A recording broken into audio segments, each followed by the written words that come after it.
Alright, we're officially I don't know why that happens, bro. I'm gonna just turn it off because that is annoying. Alright. Good. We are officially streaming.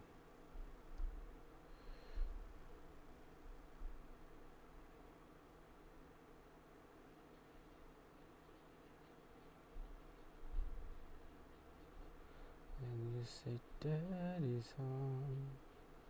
Home for me.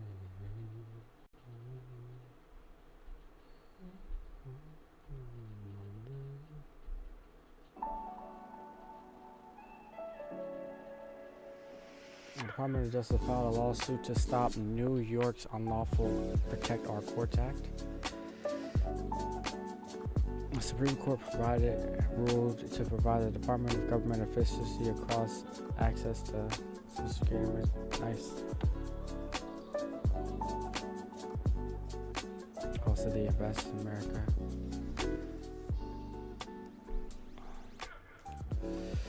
ATL Bugs, how are you? I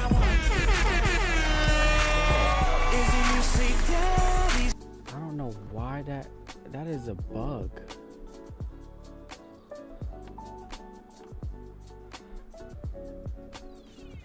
It keeps playing.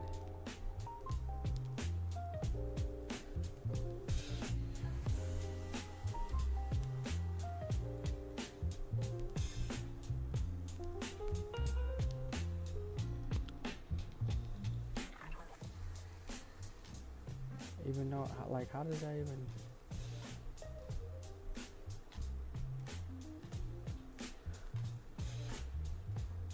Are you interested in politics at all, bro?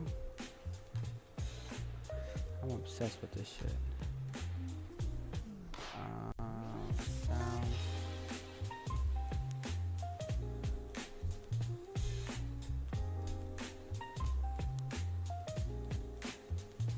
Restart. Daddy's home. Restart. It's clearly number 8. Like, what is? Maybe I should change it. Yeah, I'm gonna change it to that. Hopefully that fixes it.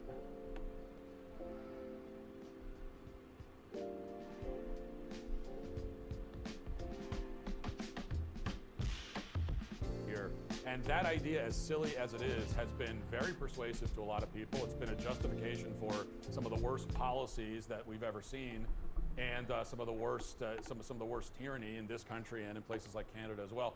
Well, so part of what we're doing in this episode is kind of inspecting that claim. Is that actually true? What actually happened with the Native Americans? What's the real story? We hear about the Trail of Tears, the smallpox blankets. Well, it turns out when you look into it, all that stuff is fake. This is great. And we go into that and in great detail, which, as you say, if you subscribe, you can hear all about it. All right, so Matt, I appreciate that, and I know that you're going to stay with us for a few more minutes while we watch a bunch of people walk into a room. So that's really, really exciting. Drew, what do you think of what they're wearing? What do you make? What is Chief Justice Roberts wearing? What do you make of his robe? Is it the most elegant robe, or only the second most elegant robe you've ever seen? You know, I appreciate that John Roberts trying to revive our Congress. I thought that was so touching. You know, it's like, couldn't Congress do something? Do you care about politics at all? You know, even the guys who agreed with him. Or are you like the apolitical? Judges were like, no, we don't want that. We just want to wait until Trump is gone. We want to say Trump can't I'm do not here it, to but our judge. I'm just president will do it curious. when he arrives. But John Roberts was like, please, Congress, do something. And poor Clarence Thomas was going, Congress? Is there still a Congress? I don't remember that, you know. So I'm glad John Roberts is there. I appreciate the sentimental attempt to keep the American system alive. I thought that was very. How do I look, by the way? How does my? I know that the people. I'm sure the people. Not anymore, due to how they do military vets and act like they don't care. Because you know, then people blame us for. So I think that's You political. know, that John Roberts deserves to show up in his robe. Is there a party that you think does a better job? Or do you think I'll both be parties honest, don't I'm give just a looking shit? forward to watching the president jump out of the dais and full-on pile drive John Roberts. It'll be really entertaining. Again, Pound his face into I'm the rooting for wall. pyrotechnics at this point. On Speaking point, of lack looking of great, pyrotechnics, on if there's point. one place more boring than I the look inside good. of the State of I'm Union, thinking it's like outside the State of I Union, look a where little, Brecca I don't is know, on like the bright, mall like my watching face a is bunch of bright or some elderly shit. Democrats mill around uselessly.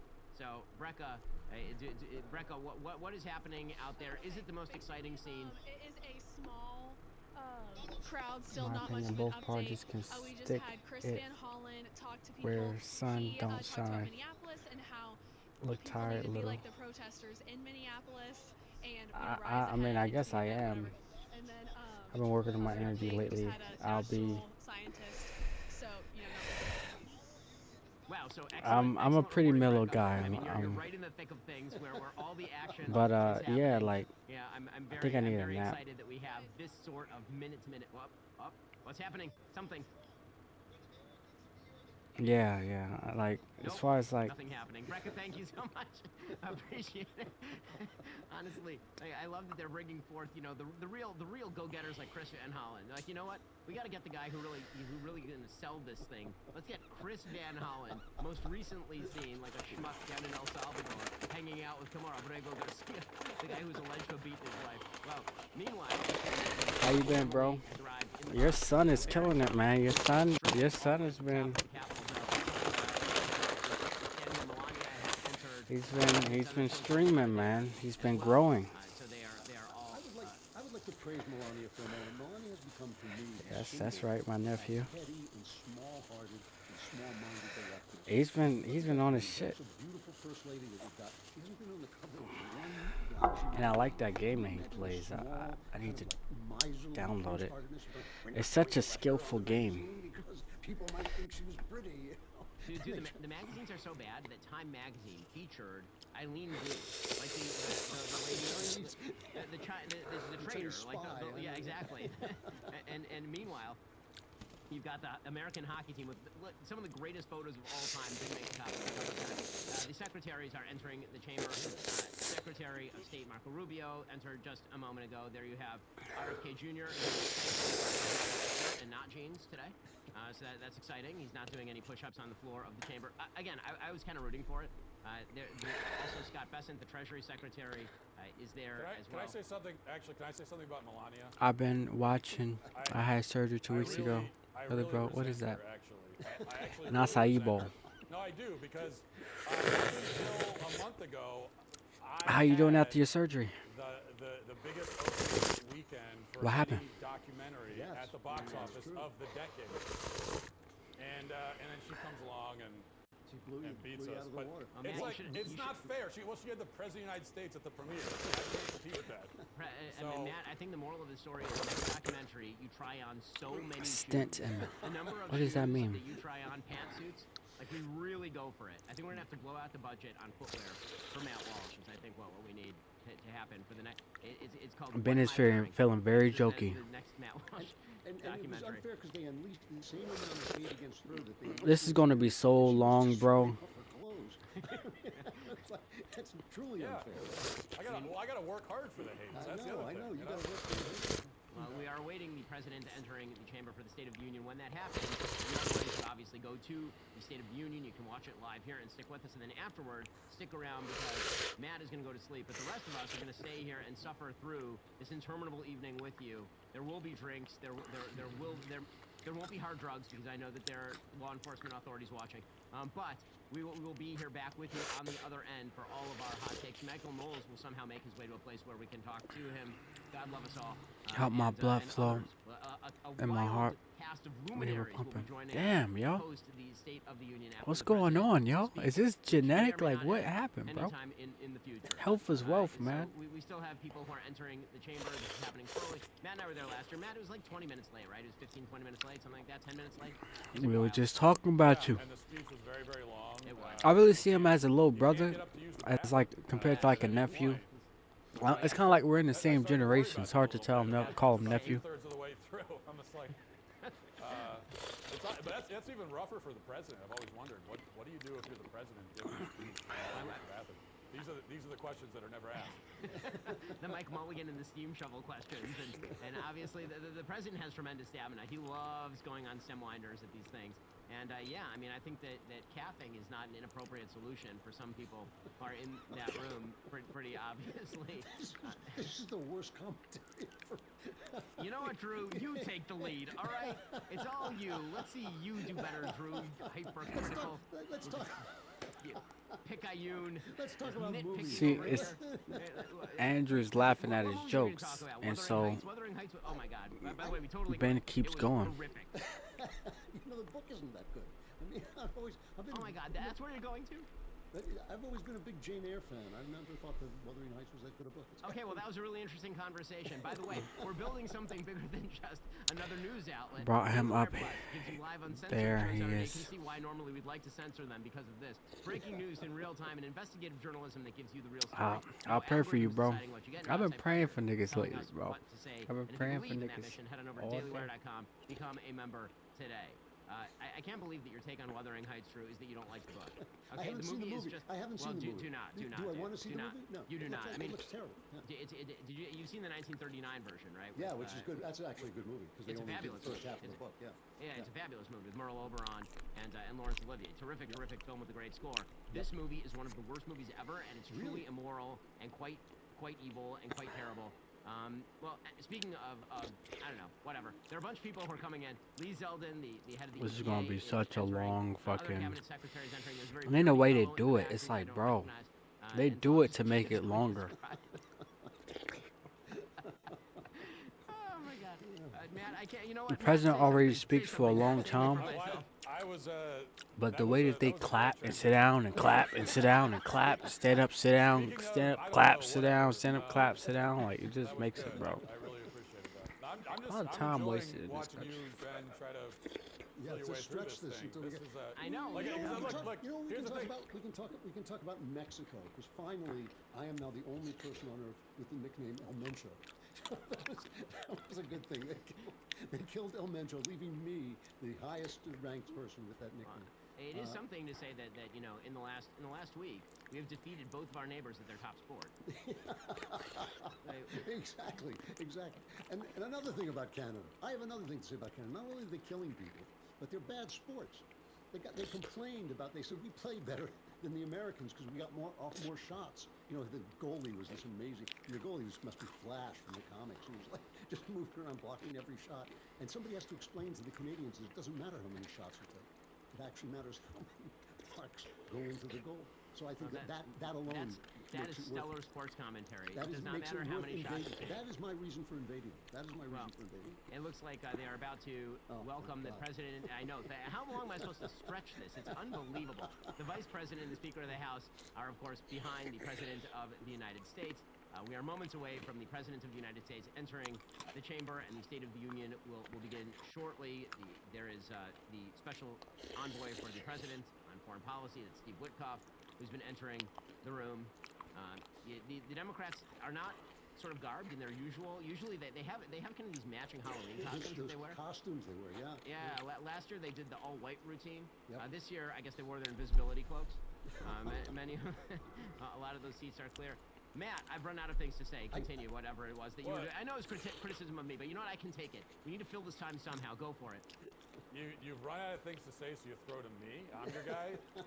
I'm your guy you bring in. I'm getting my when money's you're- worth from you, Matt Walsh. Like, for God's sake, you get to ditch us all in the middle of this and go enjoy your family. And meanwhile, we could do a live stream of me sleeping if we want. I mean, we could just cut that. That would be a little more exciting, but Well- can we exult in the fact that the Democrats didn't show up and they're still humiliating themselves? That we Standing can. outside, nobody's there. By the way, I will say, more seriously, it could theoretically be an important speech. Really, it could, because we are sort of at an inflection point in the Trump presidency. If things keep going the way they are going for the president, and the midterms go the wrong way, it's going to be very difficult for him to effectuate his agenda. This is an opportunity where all the networks and we are live casting this entire thing, and that means that if he says something that truly is outstanding, or if there's anything clippable or memeable that comes out of it, then theoretically it could open a new front in sort of the narrative war that he's going to have to fight leading up to the midterm election. So I think also this is an opportunity to aggressively defend ICE. You have Yes. the bully pulpit, Yep. and I mean, we saw the Kalshi. Is he going to say the word Somalis? I hope he does, because let's talk about the Somalis and what they're doing and why. Of ISIS course is he's there. gonna I say think it's an Somalis. opportunity That's a to really highlight that. And also, I mean, when do we become all right to throw things at law enforcement? You know, I mean, can we not talk about is that like just norm? Oh, what's happening now? Something. Well, now actually the president is about to enter the chamber. all right. He's coming in right now. We've been So, rescued by Donald Trump. I think this is like. once again, just like 2024 election, we've been rescued by the president. So Yeah. here he is entering the chamber. Obviously, Matt and I were there last year. Drew, you've never been there, so you know you No, can't be part of this they won't let me conversation. in, yeah. No, I know. I mean, you've never received this honor, which I think is fitting. And typically when this happens, there's a big crowd that sort of comes around the president, people taking selfies with the president for postcards back home and such. And he's getting a big hand. The Senate Majority Leader John Thune is behind him. You see him entering slowly. It takes him a while to get to the podium, obviously. You can see the Democrats are sort of standing there, turning the other way or ignoring him. You have a couple of Congress people who are wearing the MAGA hats. Obviously, the president, I'm sure, is going to be quite happy about that. The Republicans happy to see the president, obviously, as you would expect and suspect. So you can watch, as we say, the entire thing live. On the after end of this, we are going to be talking with various members of the Daily Wire team. Mary Margaret Olahan is going to be with us. So will Michael Knowles. He will stop by to explain what he saw in the room. The president continues to make his way down. I have to say, does the man ever age? He's exactly the same age as when he came down the escalator in 2015. It is really kind of an incredible thing. Yeah. There was a picture of him in the hall at the last.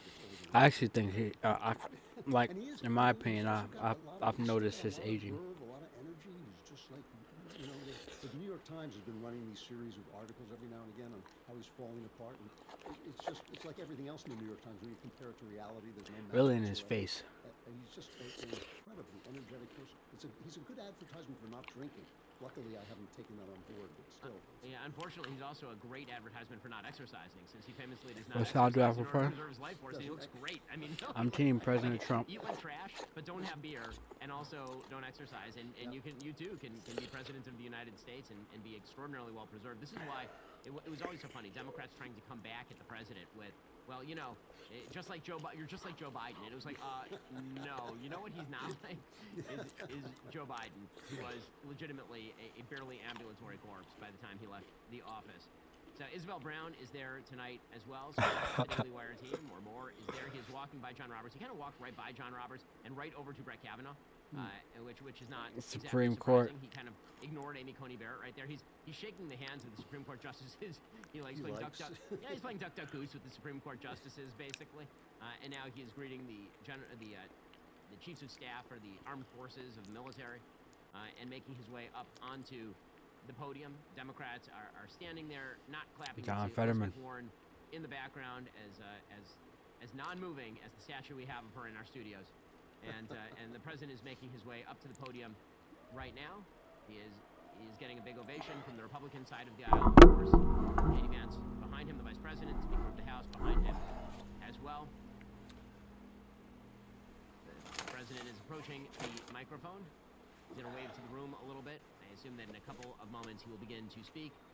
Everyone on the Republican side of the aisle on their feet, up to and including the You got rafters, Barron. which of course is very large, is up in the rafters cheering. You can see there's tremendous enthusiasm. It's crazy on the how side of the many, president pointing to members like, of the Congress crowd, people clapping as I he actually know the prepares names to of. walk forward to the speech. Again, one of the benefits of having Mike Johnson behind the president is that he won't be ripping up the president's speech in the immediate aftermath of the State of the Union address. The president turning to the vice president as well as the speaker. In just a moment, he will be approaching the microphone to begin speaking. Come on, man. Just say what you gotta say, bro. President of the United States in the room. Pretty long ovation here for the president. It's good color commentary, man. Thank you. Yeah, that was You know, good. like, yeah. You know, I got a lot of respect. I have more respect now for the cable news people that like they can just kind of wing it and say nothing. wing it over these moments. It actually Listen, dude, you know what? I have a pathological aversion to saying nothing, and they put me on the air here, and they're like, you know what? Fill 20 minutes while he walks down a hall. I do not have that. I don't have that aversion at all. I noticed. Somebody's got to fill the time, dude. And someone, one of the three of us, will just sit there for long periods of time saying nothing quite comfortably. And somebody's got to say something. All right, finally. Members of thank God, Congress, I have the high There privilege we and go. distinct honor of presenting to you the President of the United States. I already clapped for him. It's good that the Democrats stood up. It's good that they're standing. Like, he is the president. Come on. That's great. But rather, that's great. But I'd rather, if I was the president, give every last American $5K, merit $10K to help reshape America. No more giving out. And Well, they, thank you very much. An honor, I don't know why that triggers, bro. I need to fix that. Vice President Vance, First Lady of the United States.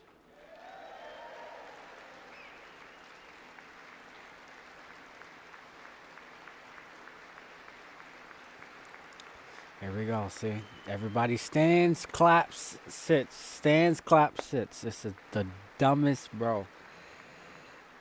Well, we're the greatest nation ever, guys. Second Lady of the United States. Usha Vance. I saw an interview of her. She actually is very smart. She's like spot on. I'd hire her for pretty much any Members job. of Congress and my fellow Americans. I did it for our Our American nation president. is back. Yeah. Bigger, better, richer, and stronger than ever before. Merkel. What's good? I'm gonna be honest. I don't know who that is, Merkel. I don't know who you are. Celebrate an epic milestone in American history. Just based on a name, I want to be disrespectful. Glorious American independence. This July 4th, we will mark 2.5 centuries of liberty and Nah. progress. Word? That's nah. In the most incredible and exceptional Appreciate you nation stopping ever to by. exist on the face of the earth. I think of you actually quite frequently. Yeah, we're gonna do better and better. You had a. This is the golden age of America. It's our brother Merk. Okay. W. It's good, Merk. How you been, bro? When I last spoke in this chamber 12 months ago, I had just inherited a nation in crisis with a stagnant economy, inflation at record levels, a wide open border, horrendous recruitment for military and police, rampant crime at home, and wars and chaos all over the world. But tonight, after just 1 year, I can say with dignity and pride that we have achieved a transformation like no one has ever seen before, and a turnaround for the ages. It is indeed a turnaround for the I ain't ages. forget about you, bro.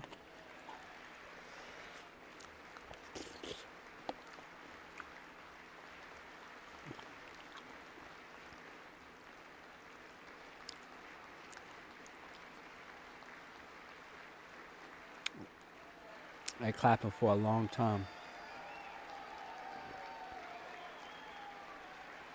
Senator Sheehy.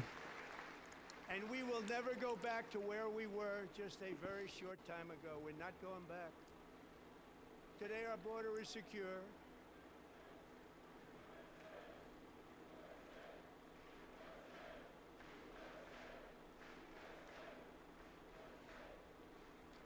Thank you. Today our border is secure. Our spirit is restored.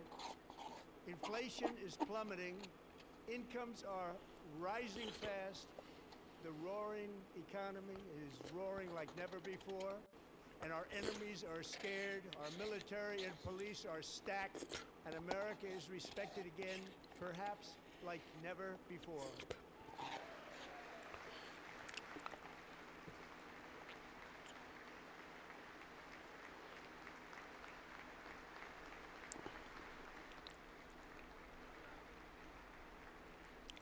After 4 years in which millions and millions of illegal aliens poured across our borders, totally unvetted and unchecked, We now have the strongest and most secure border in American history by far.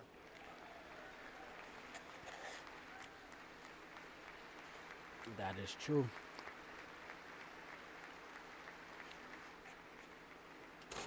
That's one of the reasons I voted for In him. the past 9 months, 0 illegal aliens have been admitted to the United States.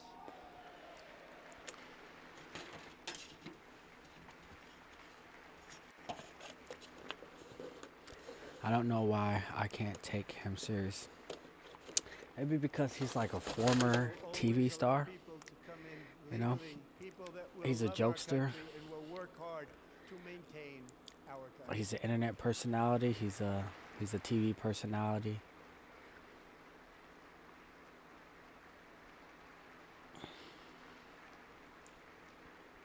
Like he's not a politician. Now I guess he is, but 56% in 1 year. 56%. What did he talk about?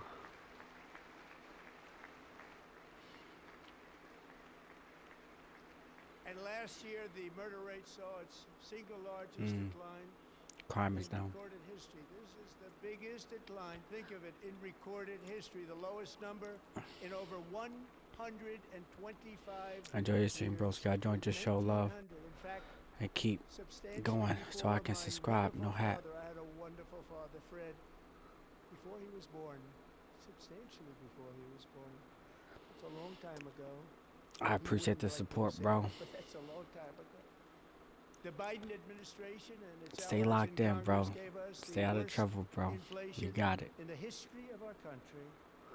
But in 12 months, my administration has driven core inflation down to the lowest level in more than 5 years. And in the last 3 months of 2025, it was down to 1.7%.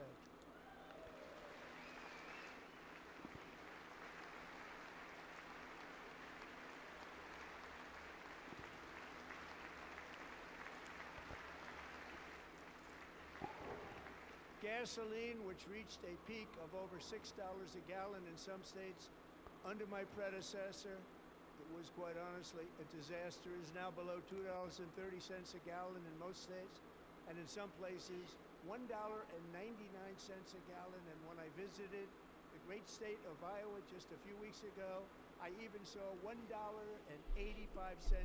a gallon for gasoline.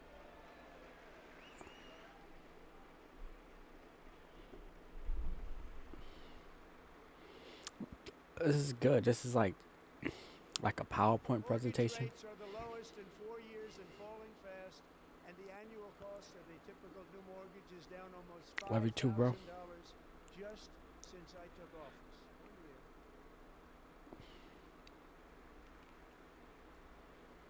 And low interest rates will solve the Biden-created housing problem well, at the same time protecting the values of those people who already own a house that really feel rich for the first time in their lives. We want to protect those values. We want to keep those values up. We're going to do both. I trust him with real And we are going estate. to keep it that way. The stock market has set 53 all-time record highs since the election. Think of that. 1 year. Boosting pensions, 401ks, and retirement accounts for the millions and millions of Americans. They're all gaining. Everybody's up, way up. In 4 long years, the last administration got less than $1 trillion in new investment in the United States. And when I say less, substantially less. In 12 months, I secured commitments for more than $18 trillion pouring in from all over the globe.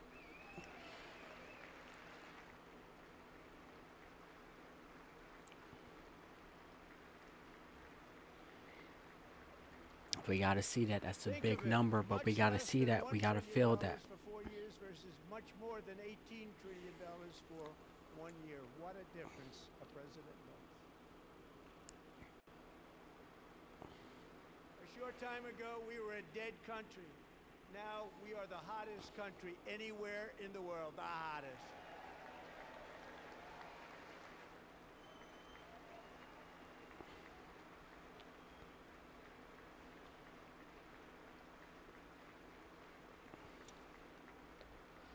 As thousands of new businesses are forming in factories, plants, and laboratories are being built, we have added 70,000 new construction jobs in just a very short period of time. It's getting bigger and bigger and stronger. Nobody can believe what they're watching. American oil production is up by more than 600,000 barrels a day, and we just received from our new friend and partner, Venezuela, more than 80 million barrels of oil.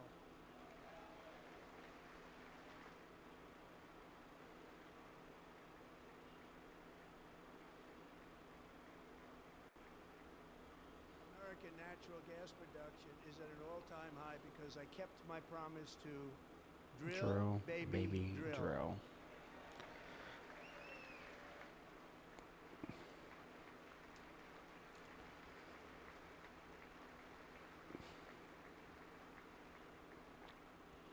More Americans are working today than at any time in the history of our country. Think about that. Any time in the history of our country, more working today. And 100% of all jobs created under my administration have been in the private sector. I like that. I really like that. When he came into office, he cut We federal ended hiring. DEI in America. I like that as well. I've been against DEI ever since my company We cut a my record company number of was job-killing pushing that stuff, regulations. In man, 1 year, and I we had have to teach lifted it and spread it. 2.4 million Americans a record off of food stamps. It's really good.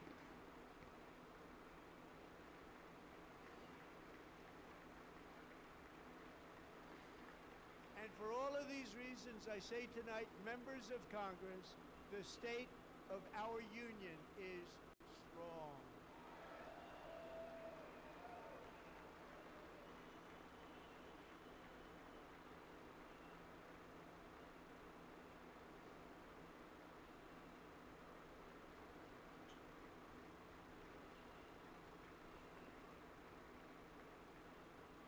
Our country is winning again. In fact, we're winning so much that we really don't know what to do about it. People are asking me, please, please, please, Mr. President, we're winning too much. We can't take it anymore. We're not used to winning in our country. Until you came along, we're just always losing, but now we're winning too much. And I say, no, no, no. You're going to win again. You're going to win big. You're going to win bigger than ever. And to prove that point, here with us tonight is a group of winners who just made the entire nation proud. The men's gold medal Olympic hockey team. Come on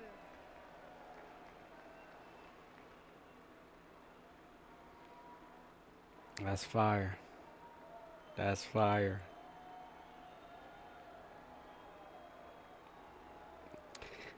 I see if the Democrats clap for him. USA.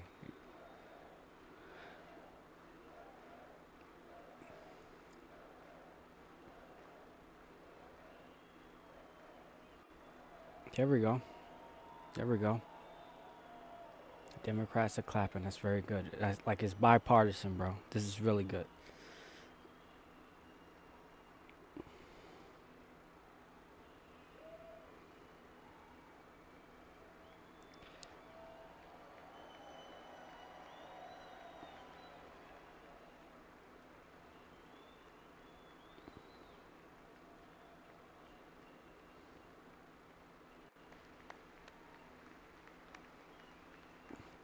Congress is bankrupting the nation, by the way. Just in case anyone, Go ahead. you know, I just want to be clear. Congress, these people right here are bankrupting our nation. But, you know, we can talk about that later.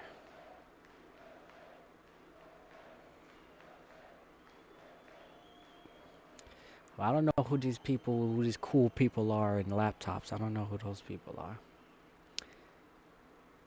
Maybe they're federal workers. That's the first time I've ever seen them get up. And actually, not all of them did get up. But they beat a fantastic Canadian team in overtime, as everybody saw, as did the American women who will soon be coming to the White House. Nice.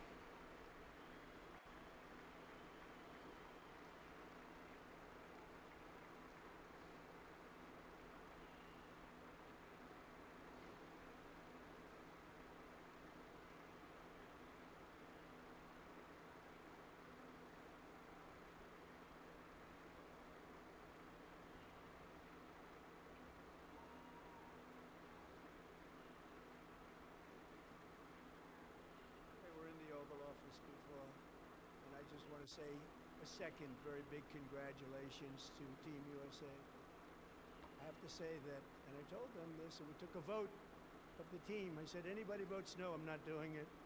So they stood there, and they weren't about to say no, because I've never seen a goaltender play as well as goalie Connor Hellebuck.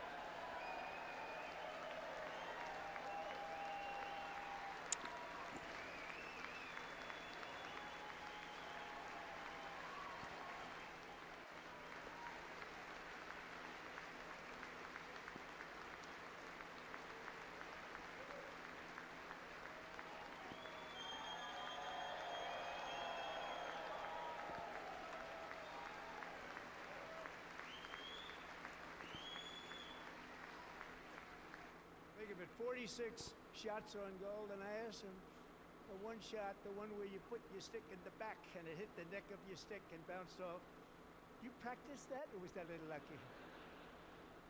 He refused to answer that question. But I just want to tell you that the members of this great hockey squad will be very happy to hear, based on their vote and my vote, and in this case my vote was more important, that I will soon be presenting Connor with our highest civilian honor, which we will be giving, Wow. and which has been given to many athletes over the years. But when I say many, not too many, like 12. It's called the highest civilian honor in our country, the Presidential Medal of Freedom. That's incredible.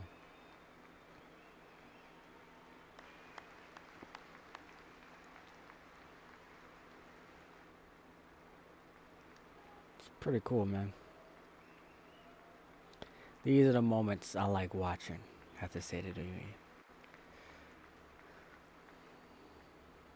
Politics is the boring stuff. Very great, the best, and I thought he deserved it. And I did take a vote, every single one of them. I said, I'm not giving it if anybody goes no, and every single one of them rapidly put up their hand. So I want to thank you. What a special job you did. What special champions you are. Thank you very much.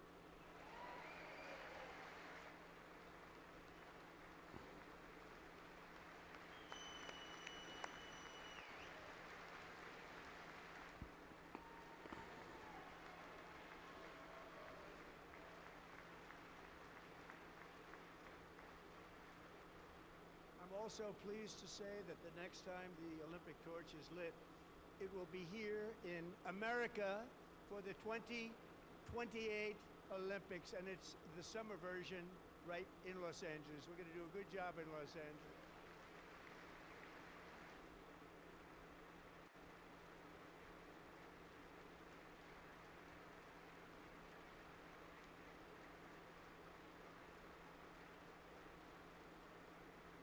And Los Angeles is going to be safe, just like Washington, D.C. is now one of the safest cities in the country.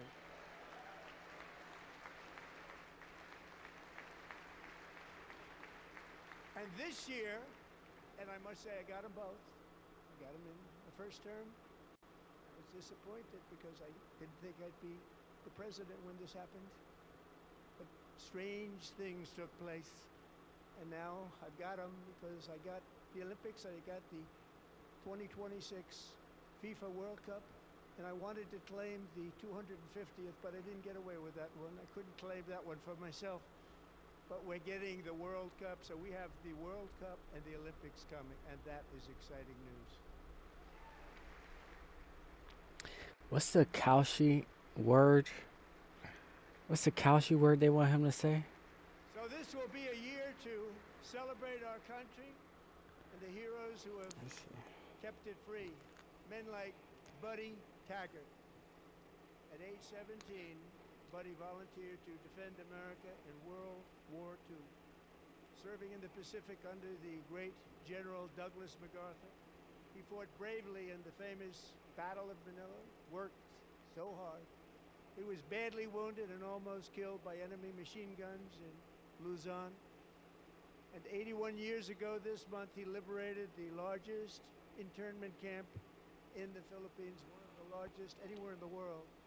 But he earned many honors, including a Purple Heart and a Bronze Star, came home, started a family, and tonight he is in the gallery looking forward to July 4th, 2026, his 100th birthday.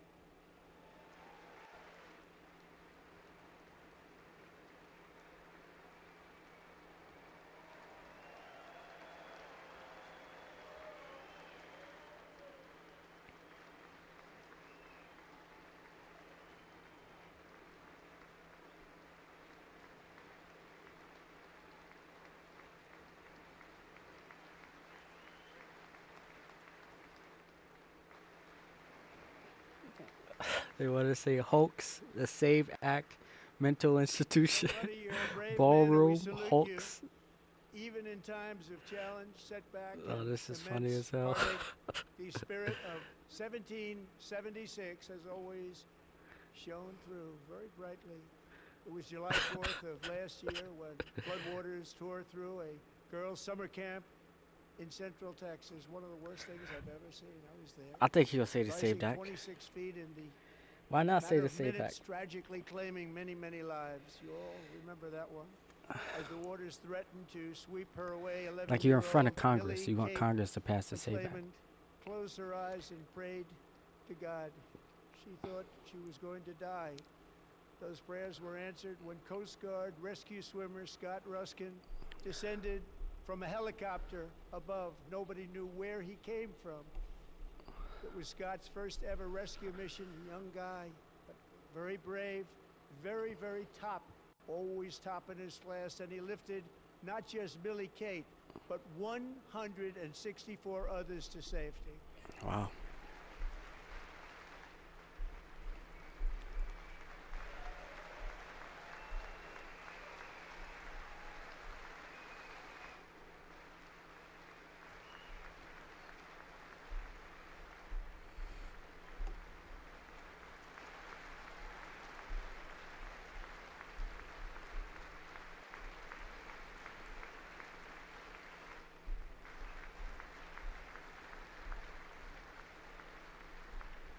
People watched Scott from a distance, and they couldn't believe what they were seeing. The winds were blowing, the rain was pouring, everything was going, and that rapid water, nobody's ever seen anything like it. They said, wow, that's something. Tonight, Scott and Millie Kate are here together, reunited for the very first time. Thank you, Scott, Millie Kate.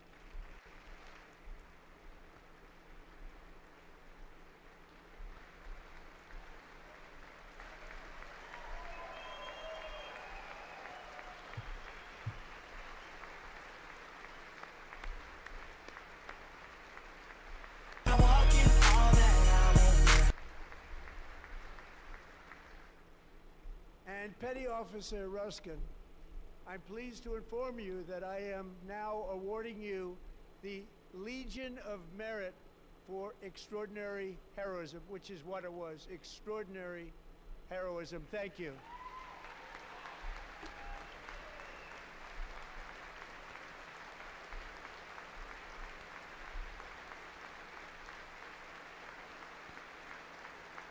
And I'd like to have the military aide to please come down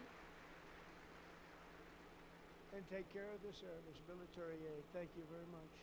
Take care of that very important service. From 1776 to today, every generation of Americans has stepped forward to defend life, liberty, and the pursuit of happiness. And they're really doing it for the next generation. But now it's our turn. Together we're building a nation where every child has the chance to reach higher and go further, where government answers to the people, not the powerful, and where the interests of hardworking American citizens are always our first and ultimate concern. That is the debt we owe to the heroes who came before us, and that is the promise we must keep to America for our 250th year. Last year, I urged this Congress to begin the mission by passing the largest tax cuts in American history, and our Republican majorities delivered so beautifully. Thank you, Republicans.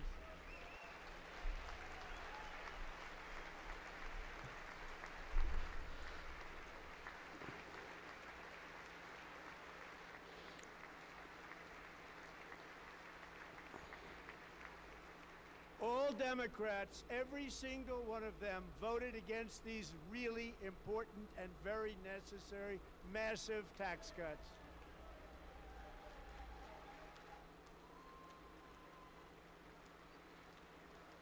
They wanted large-scale tax increases to hurt the people instead. But we held strong, and with the great, big, beautiful bill, we gave you no tax on tips, no tax on overtime, and no tax on Social Security for our great seniors. That's a hard policy to vote against, man.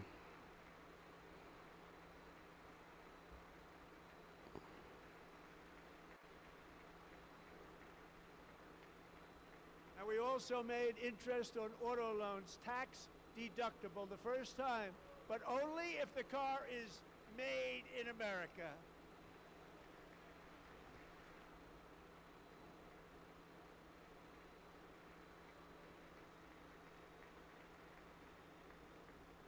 Recently in Pennsylvania, I met Megan Hampton, a devoted mom who's homeschools her children, beautiful, 2 children, during the day while waiting tables at night as her husband works overtime, operating very They're betting on heavy if he would say ballroom. Megan is here this evening, and she's happy to tell you that she is so much richer because with no tax on tips, no tax on overtime, and our expanded child tax credit done again by Republicans, Megan and her husband will take home more than $5,000 extra just for the year, cutting her tax bill in more than half.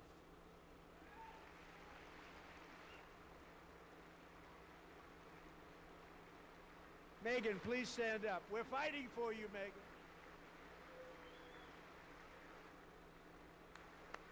Thank you. Thank you, Megan. We're fighting for you, Megan. Under our bill, parents like Megan can also activate their children's brand new Trump accounts. Trump accounts. And I didn't name it. I did not name that.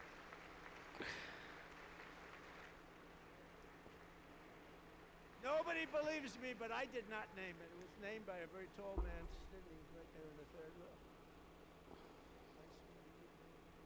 He said Tax-free hottest. investment accounts for every American child. Olympics, This is World something Cup. that's He so said World special Cup. and has taken He said off and gone trillion. through the roof. He said Trump. Millions will be pre-funded courtesy of the U.S. Treasury and private individuals like Michael and Susan Dell, who have donated $6,250 million to fund the Trump accounts for 25 million American children. They're He's great going to people. say Trump RX. He's going to say ICE.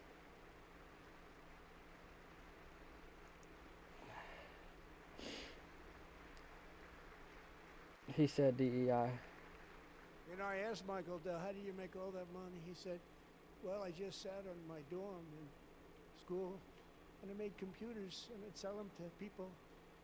And I just kept selling and selling and selling, and pretty amazing story. That's called the American dream. He sold a lot of computers, a lot of those laptops. So I congratulate him on that, but I really thank him and Susan, as well as others like Brad Gerstner, a very tremendous guy. He was behind it right from the beginning. Brad Gerstner. Thank you, Brad.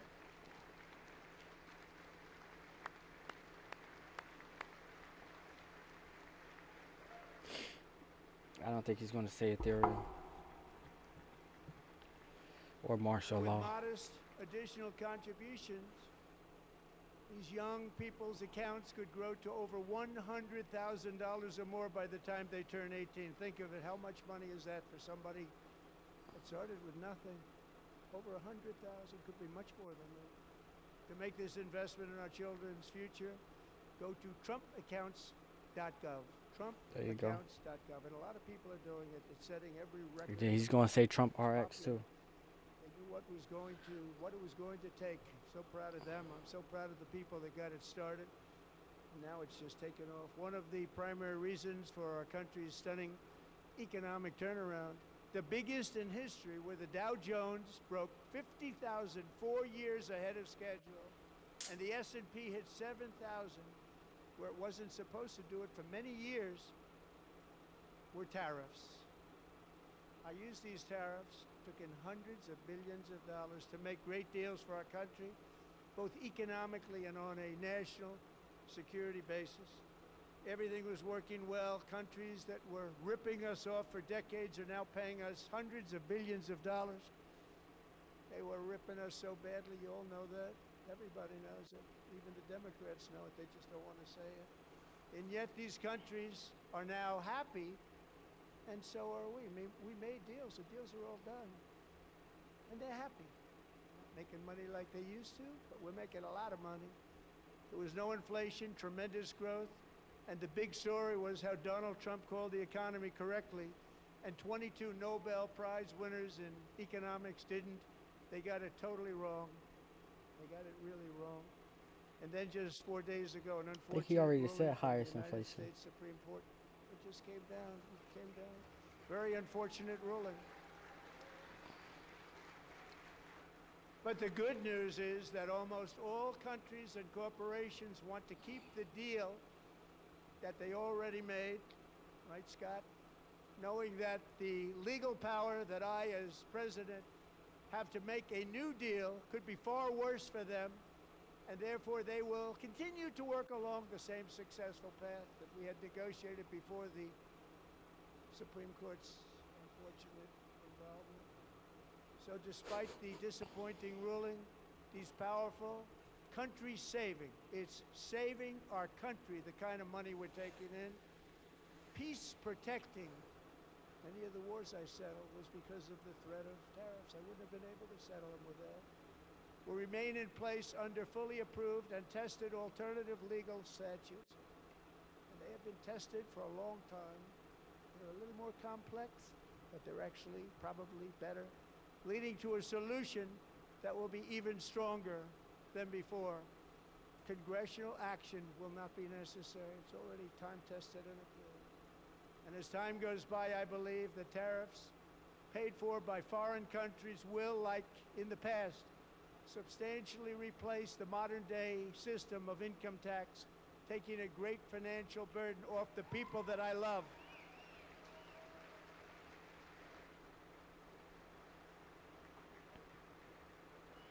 That's the best argument for tariffs. The question is it actually possible? Moving forward, factories, jobs, investment, and trillions of dollars will Sustainably. continue pouring into the United States of America. Because we finally have a president who puts America first. To put America first. I love America.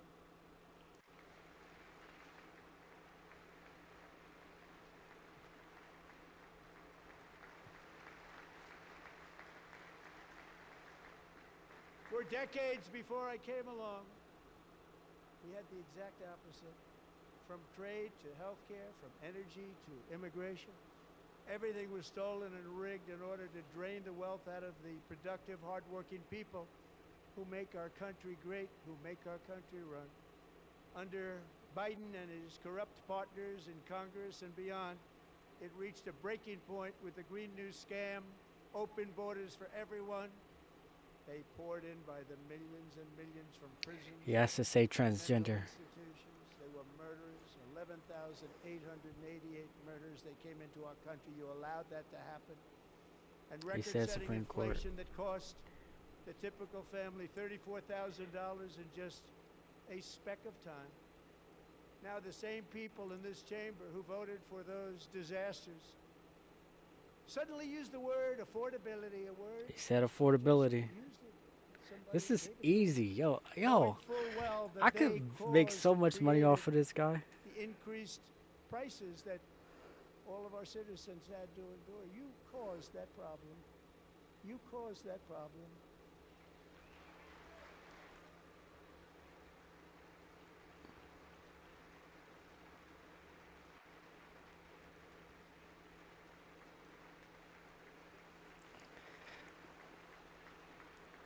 They knew their statements were a lie. They knew it. They knew their statements were a dirty, rotten lie. Their policies created the high prices. Our policies are rapidly ending them. We are doing really well. Those prices are plummeting downward.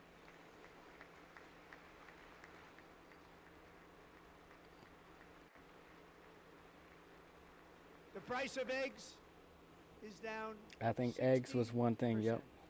Madam Secretary. The cost of chicken, butter, fruit, hotels, automobiles, rent is lower today than when I took office by a lot. And even beef, which was very high, is starting to come down significantly. Just hold on a little while. We're getting it down. And soon you will see numbers that few people would think were possible to achieve just a short time ago. Nobody can believe when they see the kind of numbers, especially energy. They see energy going down to numbers like that. They cannot believe it. It's like another big tax cut. I'm also confronting one of the biggest ripoffs of our times, the crushing cost of health care caused by you. Since the passage of the Unaffordable Care Act, sometimes referred to as Obamacare, big insurance companies have gotten rich. It was meant for the insurance companies, not for the people. With our government giving them hundreds and hundreds of billions of dollars a year as their stock prices soared 1,000, 1,200, 1,400, and even 1,700%, like nothing else. That's why I introduced the great health care plan. I want to stop all payments to big insurance companies and instead give that money directly to the people so they can buy their own health care, which will be better health care at a much lower cost.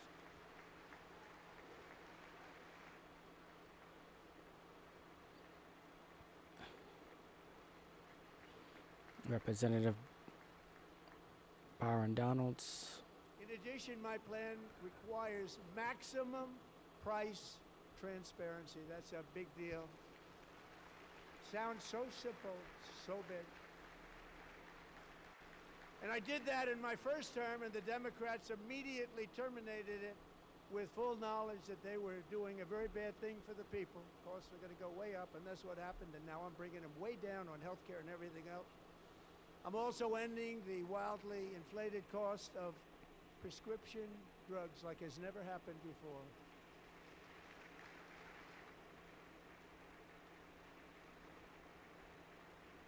He's definitely got to say ice, yo. Other presidents tried to do it, but they never could. Because there's a government shutdown.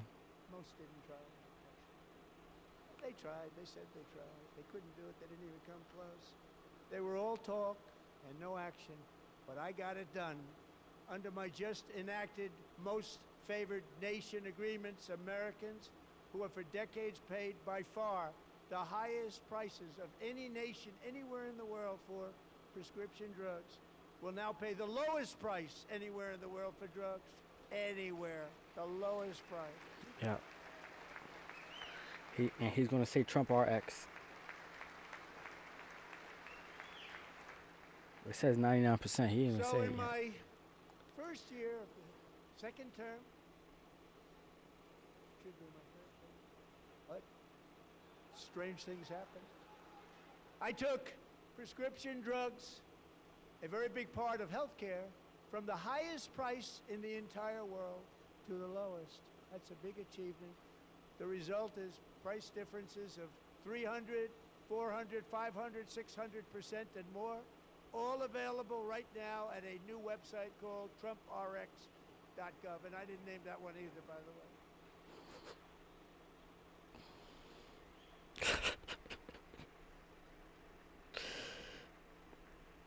Here tonight is the very first customer ever to get that big discount, and it is big.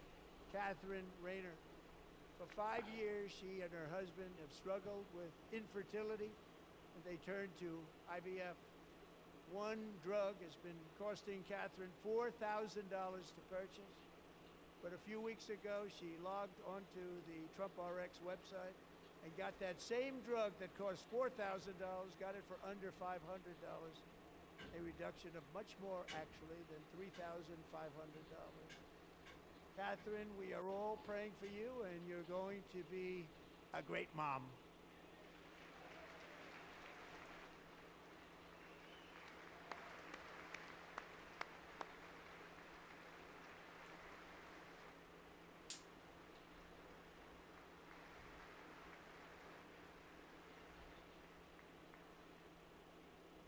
So now I'm calling on Congress to codify my most favored nation program into law. For sure. Now, the one thing, I'm not sure it matters because it's going to be very hard for somebody that comes along after me to say, let's raise drug prices by 700 or 800%.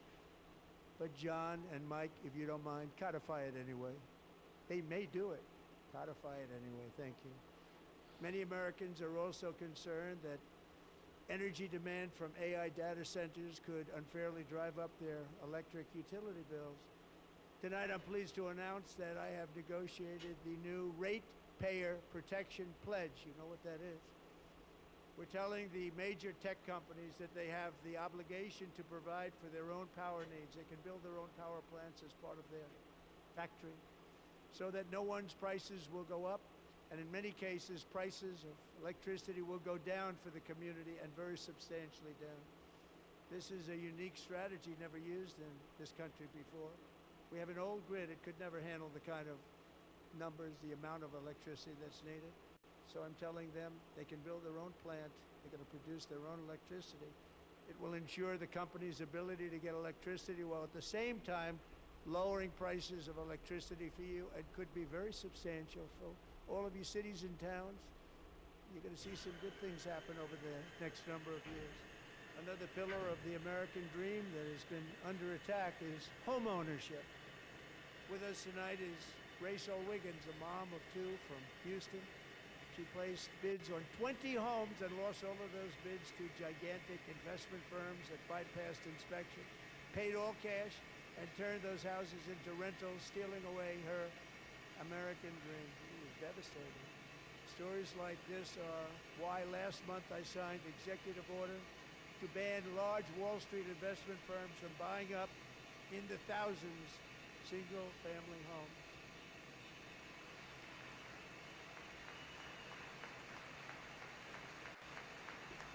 Elizabeth Warren agrees with that, if I'm not mistaken. And now I'm asking Congress to make that ban permanent, because homes for people, really, that's what we want. We want homes for people, not for corporations. Corporations are doing just fine. Rachel, thank you very much. Good luck with your home. You'll get one soon.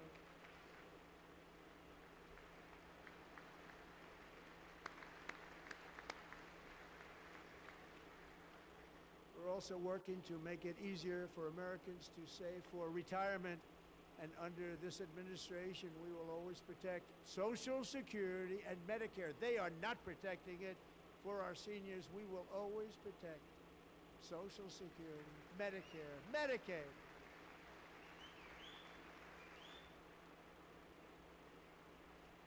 Since I took office, the typical 401k balance is up by at least $30,000. That's a lot of money. You have millions and millions of people, because the stock market has done so well, setting all those records. Your 401ks are way up.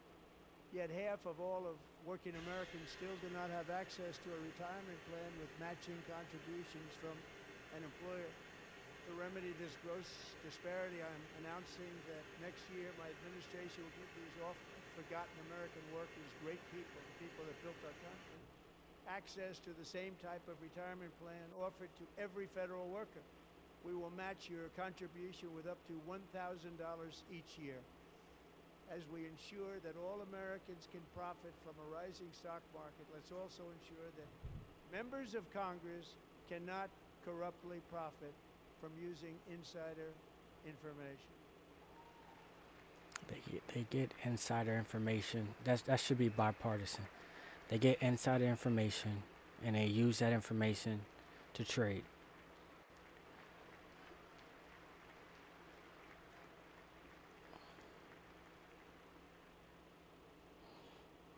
They stood up for that. I can't believe it. I can't believe it.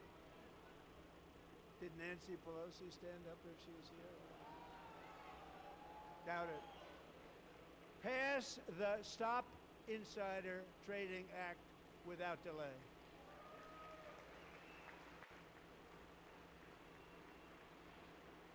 Yeah.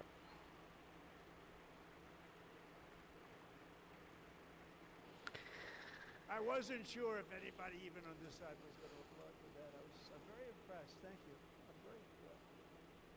But when it comes to the corruption that is plundering, it's plundering America. There's been no more stunning example than Fraud. Minnesota. He's going to say fraud. Members of the Somali community have pillaged. He an said estimated Somali. $19 billion from the American taxpayer. Oh, we have all the information. And in actuality, the number is much higher than that. And California, Massachusetts, Maine, and many other states are even worse. This is the kind of corruption that shreds the fabric of a nation, and we are working on it. So tonight, although it started 4 months ago, I am officially announcing the war Long on time no fraud see. will be led He by said our fraud. Vice President J.D. Vance. Yeah, bro. I saw you on your TikTok, man. You out here cruising, right? Okay. Okay. I got something for that ass. You out here cruising? Okay. Cruising. He'll get it done. Find enough that fraud, we will actually have a balanced budget overnight. If I wasn't a Christian, I could make so much money gambling on what President Trump says. I literally watch everything the White House YouTube channel puts out. And he repeats himself very often. So I just Are the norm, not the exception. Brad, bro. Supporting these cultures through unrestricted immigration and open borders brings us problems right here in the USA. And it is the American people who pay the price in higher medical bills, car insurance, rent, taxes, and perhaps most importantly, crime. We will take care of this problem. We're going to take care of this problem. Delilah.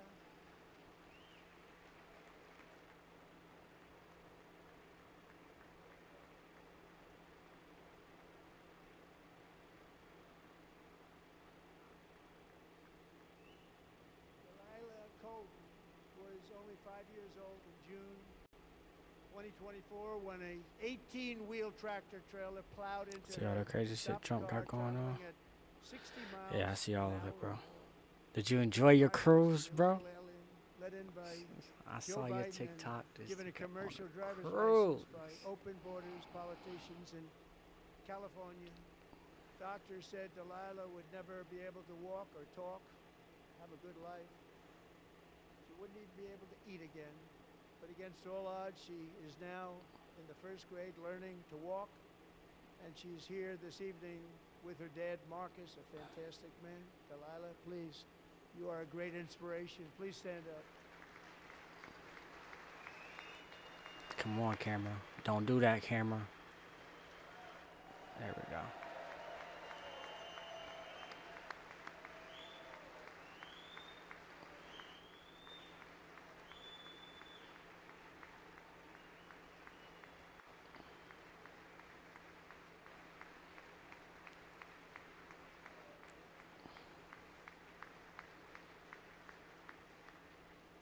Thank you, Delilah. Many, if not most, illegal aliens do not speak English and cannot read even the most basic road signs as to direction, speed, danger, He's going to say or ice. location. That's why tonight I'm calling on Congress to pass what we will call the Delilah Law, barring any state from granting commercial driver's licenses to illegal aliens.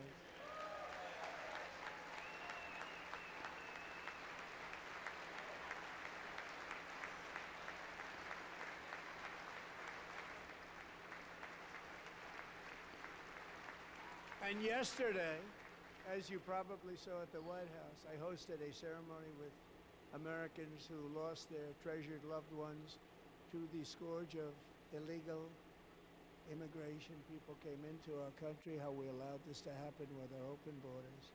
These are the angel moms and families that for decades our government betrayed and our media totally ignored. It was terrible. Hard to believe, actually.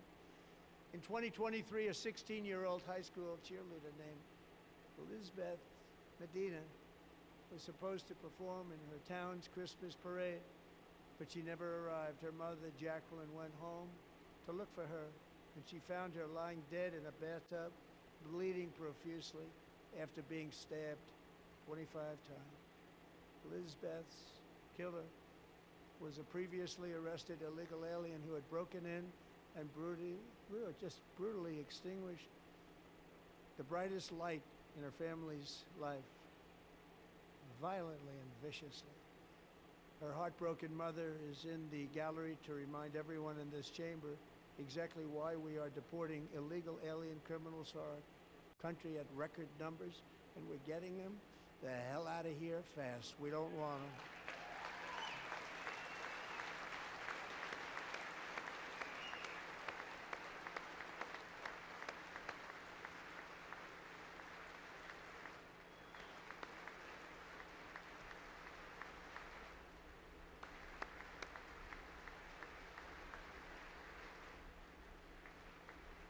Thank you very much, Jacqueline. Thank you. We can never forget that many in this room not only allowed the border invasion to happen before I got involved, but indeed they would do it all over again if they ever had the chance. If they ever got elected, they would open up those borders to some of the worst criminals anywhere in the world. The only thing standing between Americans and a wide open border right now is President Donald J. Trump and our great Republican patriots in Congress. Thank you. Thank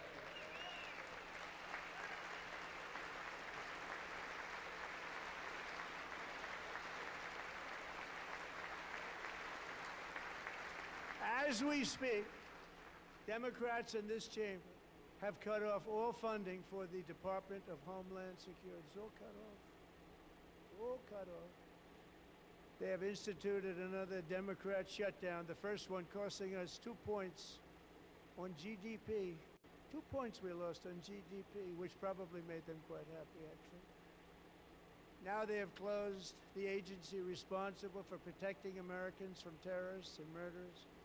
Tonight I'm demanding the full and immediate restoration of all funding for the border security, homeland security of the United States, and also for helping people clean up their snow. We have no money because of the Democrats, and it would be nice.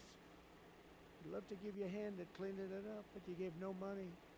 Nobody's getting paid. It's a shame. So you have to think about it. We have, in case you didn't know, pretty large snowstorm out there. One of the great things about the State of the Union is how it gives Americans the chance to see clearly what their representatives really believe. So tonight I'm inviting every legislator to join with my administration in reaffirming a fundamental principle. If you agree with this statement, then stand up and show your support. The first duty of the American government is to protect American citizens, not illegal aliens.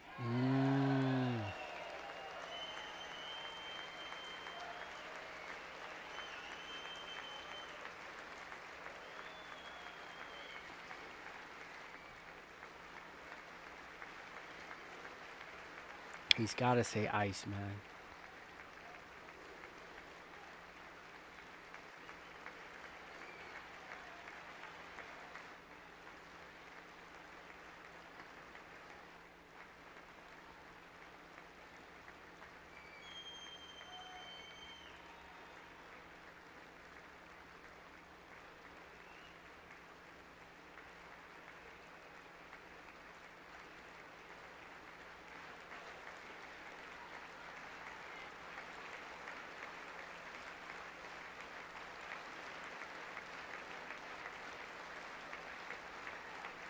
That's insane. But I don't think they like these binaries. They don't think they like the binaries, man.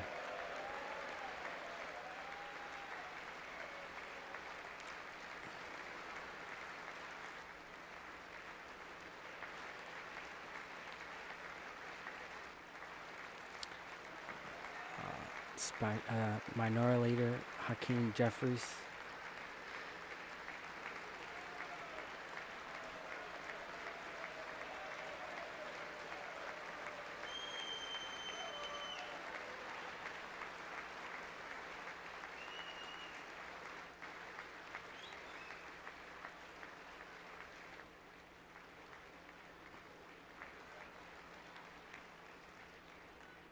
Isn't that a shame? You should be ashamed of yourself not standing up.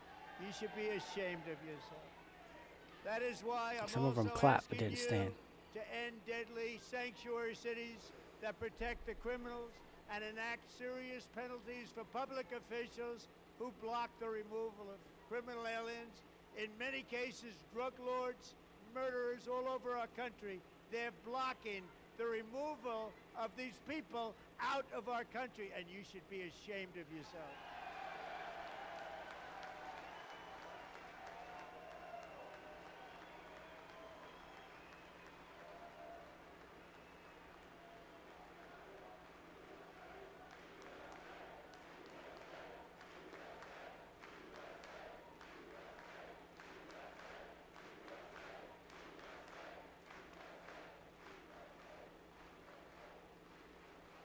And perhaps most importantly, I'm asking you to approve the Save America Act.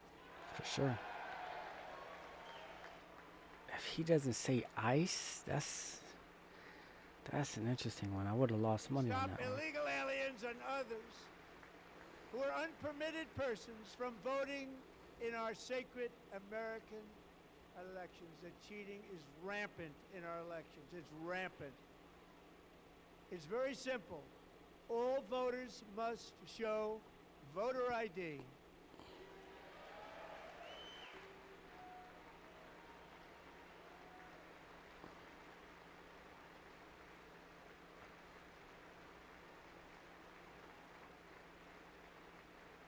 All voters must show proof of citizenship in order to vote.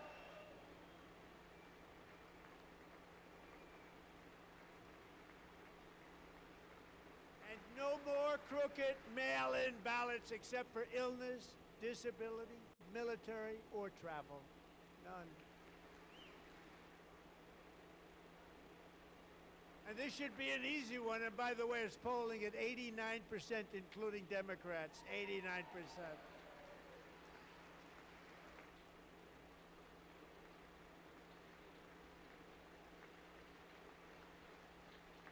And even the new communist mayor of New York City, I think he's a nice guy, actually. Speak to him a lot.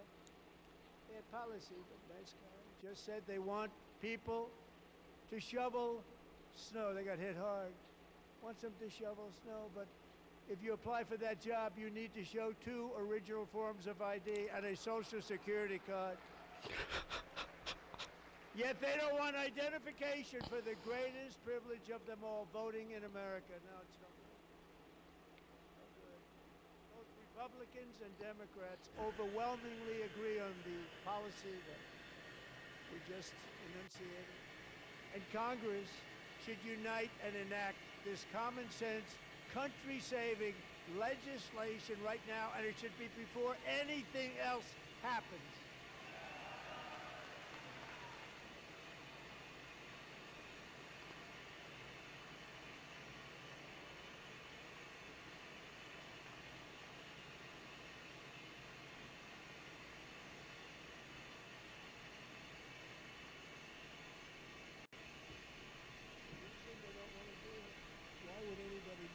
Voter ID. One reason, because they want to cheat. There's only one. That was a word. They make up all excuses. They say it's racist. They come up with things. You almost say, what imagination they have. They want to cheat. They have cheated. And their policy is so bad that the only way they can get elected is to cheat. And we're going to stop it. We have to stop it, John.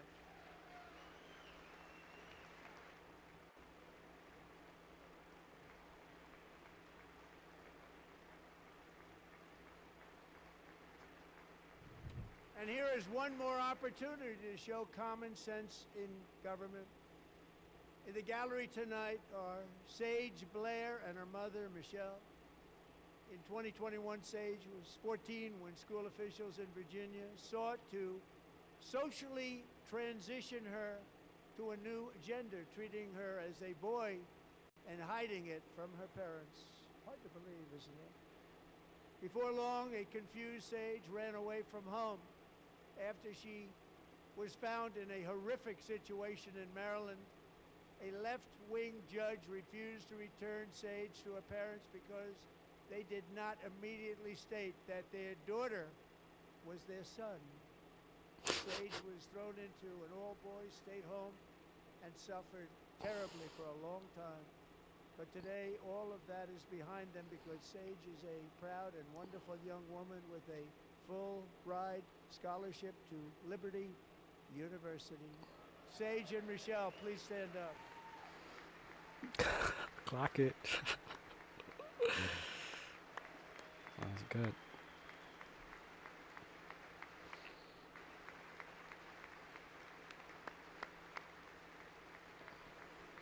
Her daughter was her son is crazy. And thank you for your great bravery. And who can believe that we're even speaking about things like this? 15 years ago, if somebody was up here and said that, they'd say, what's wrong with him? But now we have to say it because it's going on all over numerous states without even telling the parents. But surely we can all agree no state can be allowed to rip children from their parents' arms and transition them to a new gender against the parents' will. Who would believe that we're even talking about this? We must ban it, and we must ban it immediately.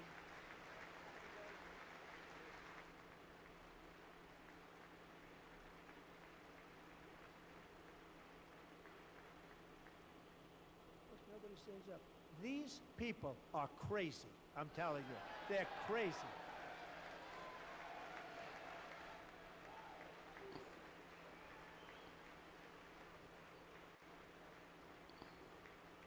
Amazing.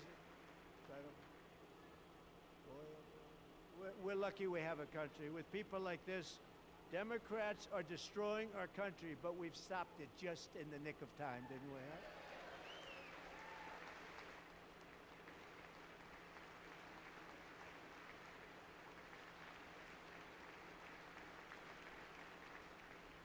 No one cares more about protecting America's youth than our wonderful First Lady, now a movie star. She's a movie star. Can you believe it?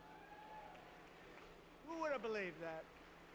Over the past year, she has had an incredible impact championing AI legislation, advancing AI a was one of landmark the things. executive order on foster care, and helping secure $30 million to launch the Melania Trump Foster Youth to Independence Initiative. It's a tremendous, really a tremendous thing that happened and had a lot of bipartisan support. He didn't She say gets it's much the better same act, bipartisan but support than the I do. I get none. She gets a lot. Someday you're going to have to tell me how you did that.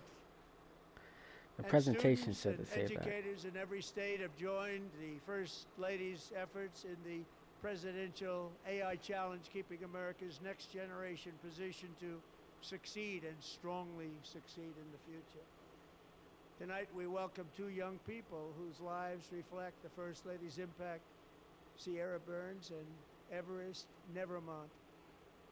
Thank you both, and Melania, thank you. I know how hard you worked on it. Thank you very much.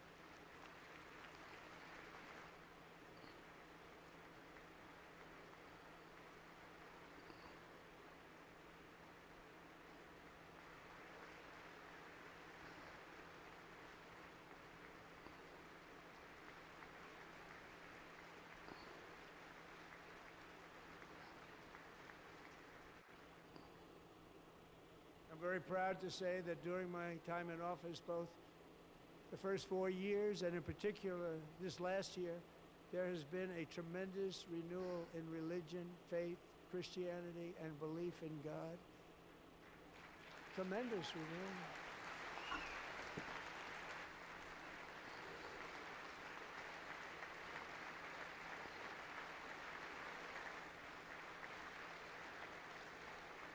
This is especially true among young people, and a big part of that had to do with my great friend, Charlie Kirk. Great guy, great man.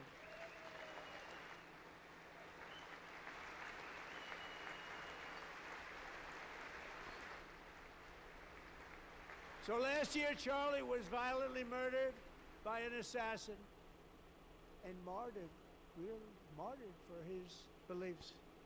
His wonderful wife, Erica, is with us tonight. Erica, please stand.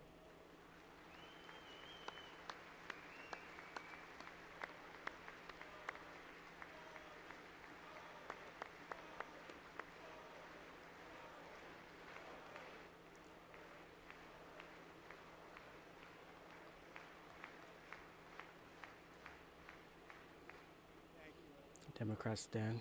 Thank you a lot. In Charlie's memory, we must all come together to reaffirm that America is one nation under God, and we must totally reject political violence of any kind. There we go. There we go. It's pretty bipartisan. We love religion, and we love bringing it back, and it's coming back at levels that nobody actually thought possible. It's really a beautiful thing to see. Above all, unleashing America's promise requires keeping our communities safe.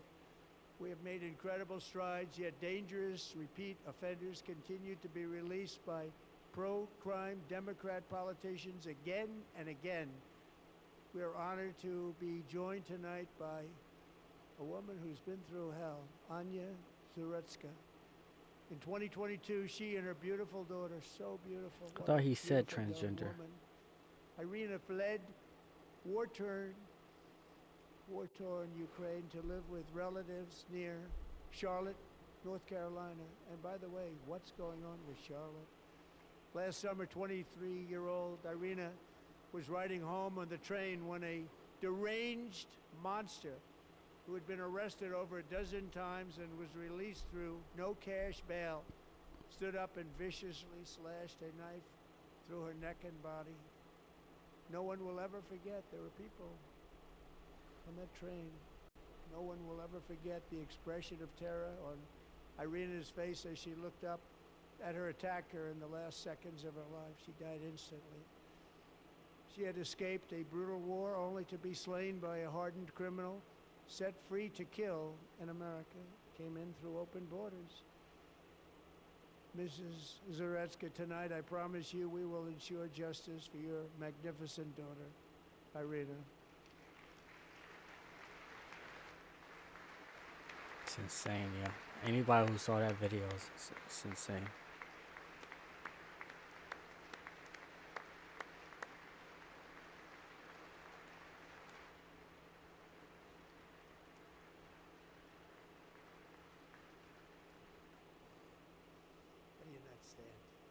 How do you not stand?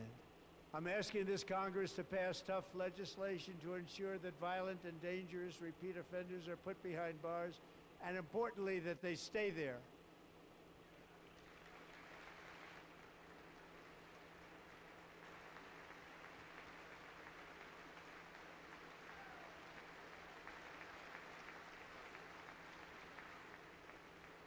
Starting last summer, I deployed our National Guard and federal law enforcement to restore law and order to our most dangerous cities, including Memphis, Tennessee, big success, New Orleans, Louisiana, big success, and our nation's capital itself, Washington, D.C., where we have almost no crime anymore in Washington, D.C. How did that happen?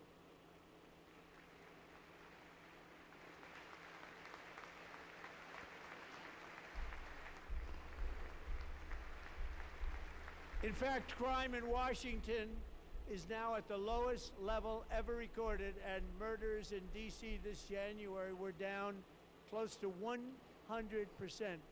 from a year ago.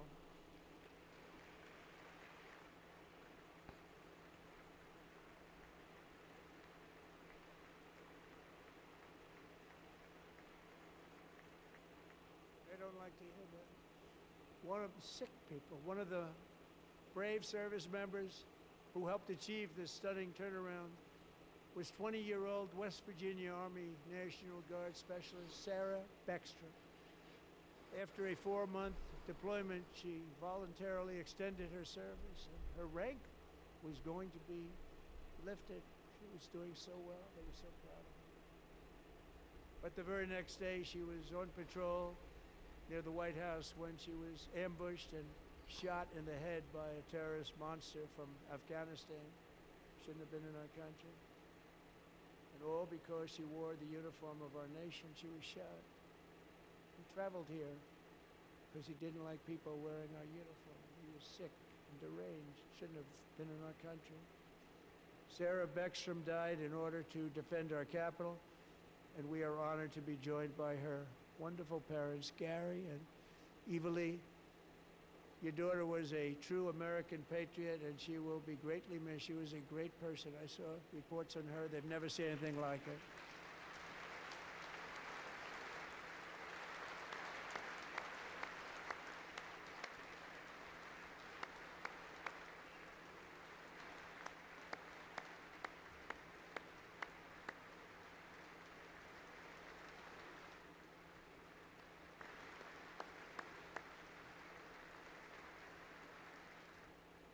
So sorry. Thank you very much.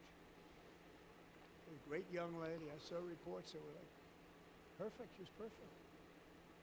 Serving alongside Sarah that day was Staff Sergeant Andrew Wolf. The terrorist shot Andrew in the head, and no one thought he could possibly make it. The two of them, Sarah and Andrew, both shot violently in the head. Neither was expected to make it. They weren't even given a chance, except his wonderful mother, named Melody, who I spoke to the same night, and she was so positive. The doctors thought that Andrew was gone, but his mother said, no, no, Mr. President, Andrew will be fine. He's going to make it. I've never seen anything like it. I mean, he was given almost no chance. She said, I have no doubt, sir, he's going to be okay. This was a conversation that I had with her that night, with her son laying hopelessly in bed, blood all over. Everybody is praying, she said, sir, he will be okay. The doctors didn't understand what she was saying, and after looking at the results of the damage done, neither did I. She was so strong and conclusive that even Andrew's great father felt she didn't really understand the gravity of the situation. But she turned out to be right. Right, Melody? She turned out to be right.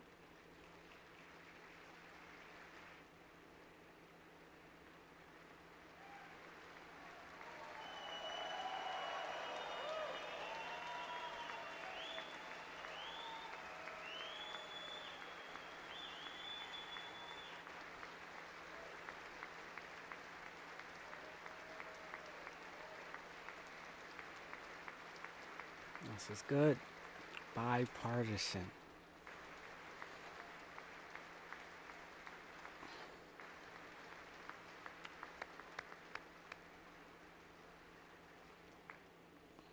Amazing, actually. Amazing. Where does this woman come from? She's the most positive person I've ever met. With God's help, Andrew has battled back from the edge of death, and we're talking about the edge of death, on his way to a miraculous recovery. He's got a little work to do, but he's doing great. Nice to see you. He's a good-looking guy. Nice to see you. Thanks, Andrew. Thank you very much.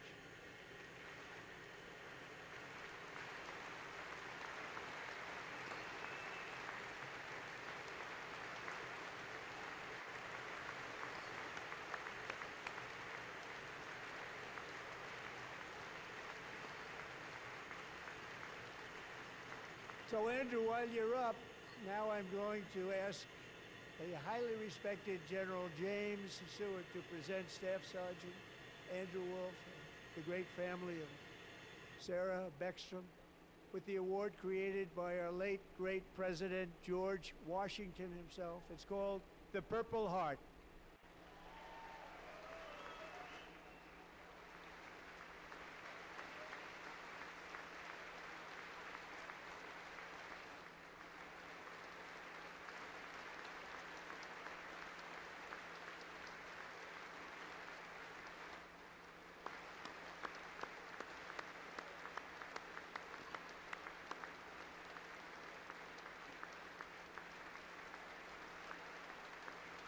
Imagine being a general. Bro, that's aura.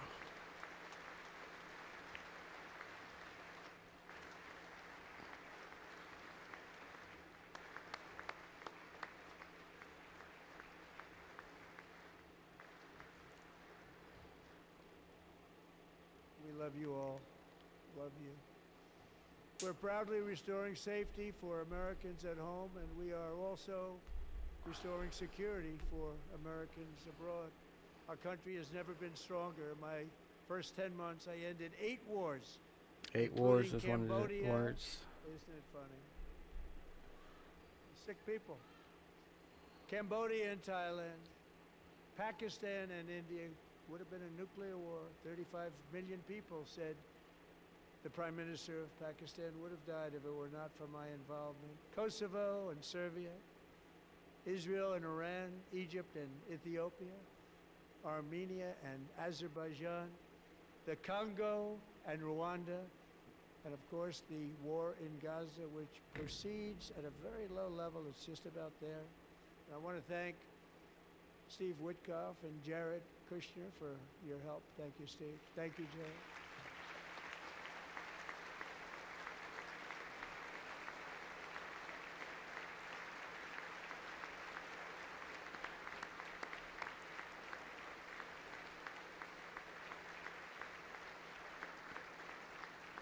And I also want to thank the man they report to, Secretary of State Marco Rubio. Thank you, Marco.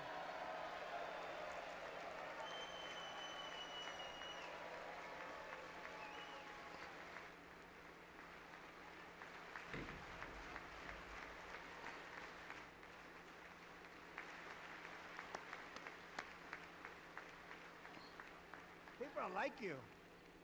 You know, Marco got 100% of the votes when he was in confirmation. I think our next one was about 54%. And some of the Democrats are now saying, I can't believe we approved that guy. And he said it's an honor that they feel that way, right, Marco? You have done a great job, great Secretary of State. I think he'll go down as the best ever.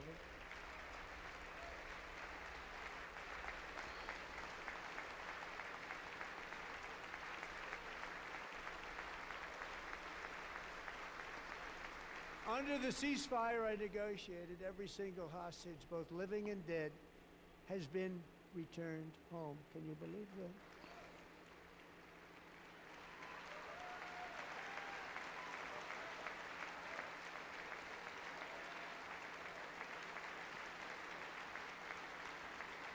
Nobody thought it was possible.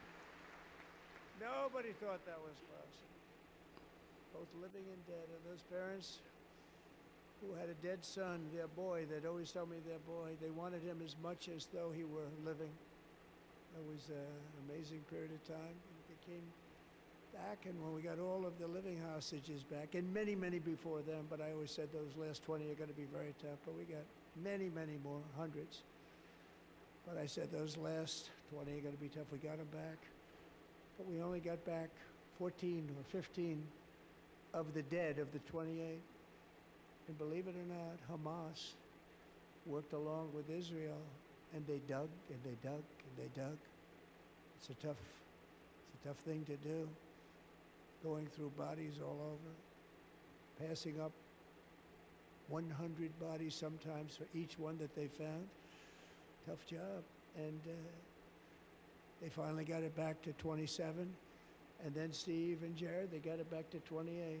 They found all 28. Nobody thought that was possible, but we did it. And I remember the family of the 28th. They were so grieved, but they were so happy as it's possible to be. They had their boy back. The mother said, "Sir, we have our boy back." What a period of time that was, but we got them all back. So thank you both very much. Great job.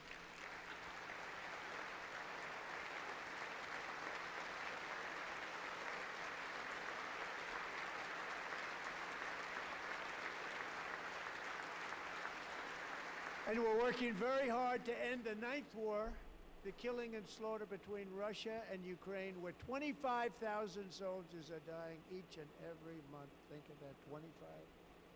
Thousands of soldiers are dying a month. A war which would have never happened if I were president.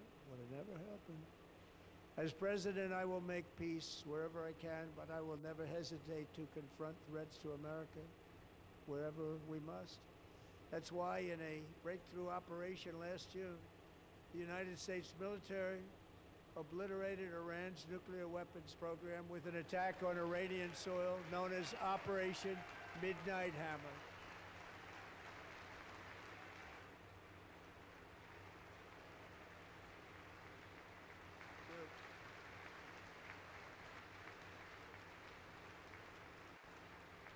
For decades, it had been the policy of the United States never to allow Iran to obtain a nuclear weapon. Many decades.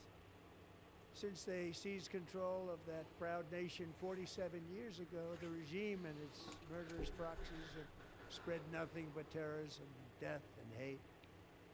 They've killed and maimed thousands of American service members and hundreds of thousands and even millions of people with what's called roadside bombs. They were the kings of the roadside bomb.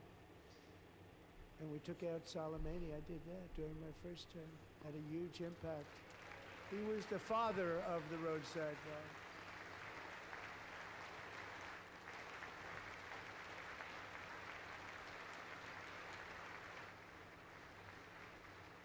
And just over the last couple of months with the protests, they've killed at least, it looks like, 32,000 protesters. 32,000 protesters in Wow. their own country. We shot them and hung them. We stopped them from hanging a lot of them with the threat of serious violence. But this is some terrible people. They've already developed missiles that can threaten Europe and our bases overseas, and they're working to build missiles that will soon reach the United States of America. After Midnight Hammer, they were warned to make no future attempts to rebuild their weapons program, and in particular, nuclear weapons. Yet they continue, starting it all over. We wiped it out, and they want to start all over again, and are at this moment again pursuing their sinister ambitions. We are in negotiations with them. They want to make a deal, but we haven't heard those secret words. We will never have a nuclear weapon. My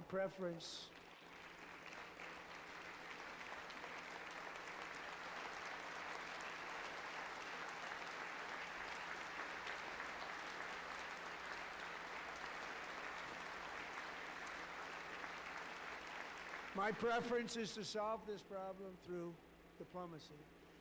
But one thing is certain, I will never allow the world's #1 sponsor of terror, which they are by far, to have a nuclear weapon. Can't let that happen.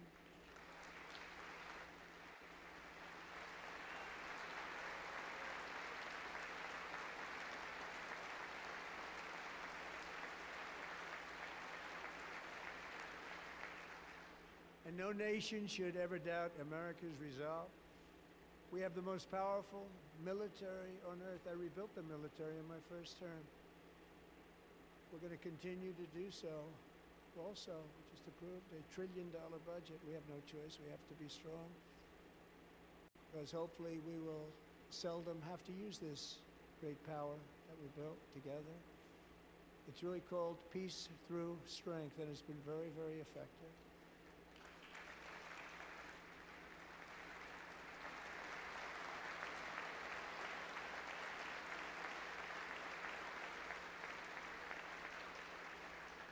So thanks to Republicans in Congress who are investing that record number of dollars, have no choice, in the United States Armed Forces. Also creating a lot of jobs, but we're not even doing it for that reason. Because as I said, we have more jobs, more people working today than ever before in the history of our country. And NATO countries are friends and allies. They are. They're our friends and they're our allies. Have just agreed at my very strong request to pay 5% of GDP for military defense rather than the 2%, which they weren't paying. We were paying for almost all of NATO. Now they're paying 5 as opposed to not paying 2.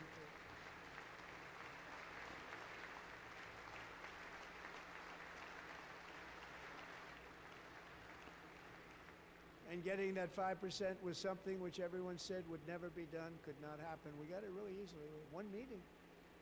And big difference between 2% that's not paid. We were paying the freight of many of them. Very few were paid up. Now 5%, then they're paid. And everything we send over to Ukraine is sent through NATO, and they pay us in full. They pay us totally in full. Every branch of our armed forces is setting records for recruitment. This is so exciting. And every service member recently.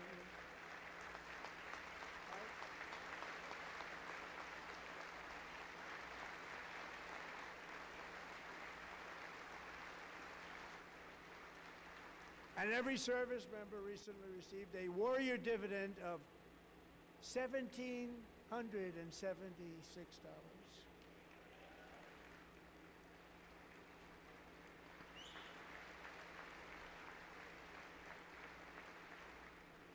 You know, they put it on my desk. We got the money from tariffs and other things. A lot of money we have. We have much more money than people understand.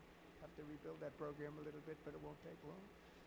But we got the money, and it was $1,775, and they wanted my approval.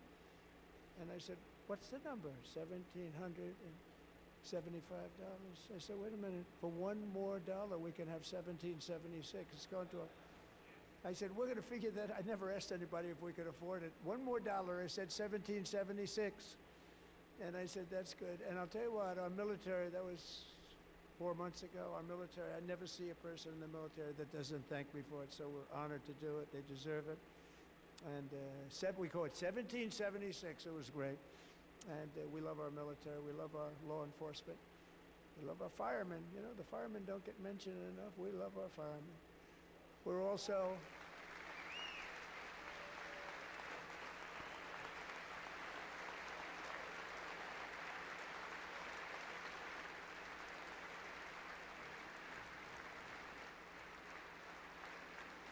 We're also restoring American security and dominance in the Western Hemisphere, acting to secure our national interests and defend our country from violence, drugs, terrorism, and foreign interference. For years, large swaths of territory in our region, including large parts of Mexico, really large parts of Mexico, have been controlled by murderous drug cartels.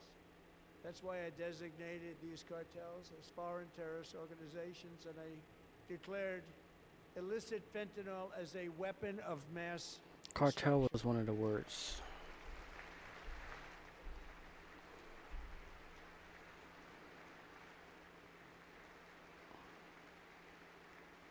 And with our new military campaign, we have stopped record amounts of drugs coming into our country and virtually stopped it completely coming in by water or sea. You probably noticed that. It very seriously damaged their fishing industry also. Nobody wants to go fishing anymore.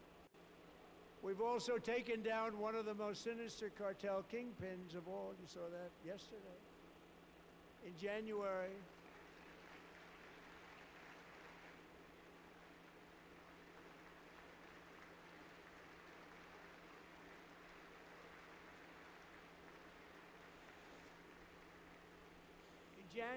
elite American warriors carried out one of the most complex, spectacular feats of military competence and power in world history. No one's seen anything like it. Foreign leaders, I won't tell you who, called me and they said, very impressive, very good. They couldn't believe, they all watched. They saw what happened. This is a different fighting force that we had years ago when we fought to tie. It's a great fighting force. I'm so proud of it. Look at Space Force. Space Force is my baby. As we did that, my baby is becoming so important.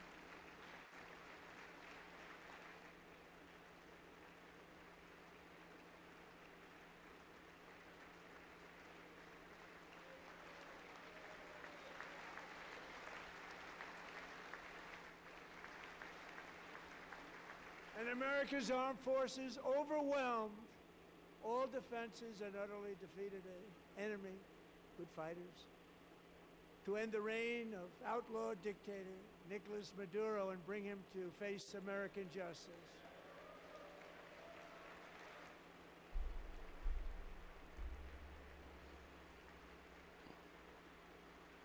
And this was an absolutely colossal victory for the security of the United States, and it also opens up a bright new beginning for the people of Venezuela.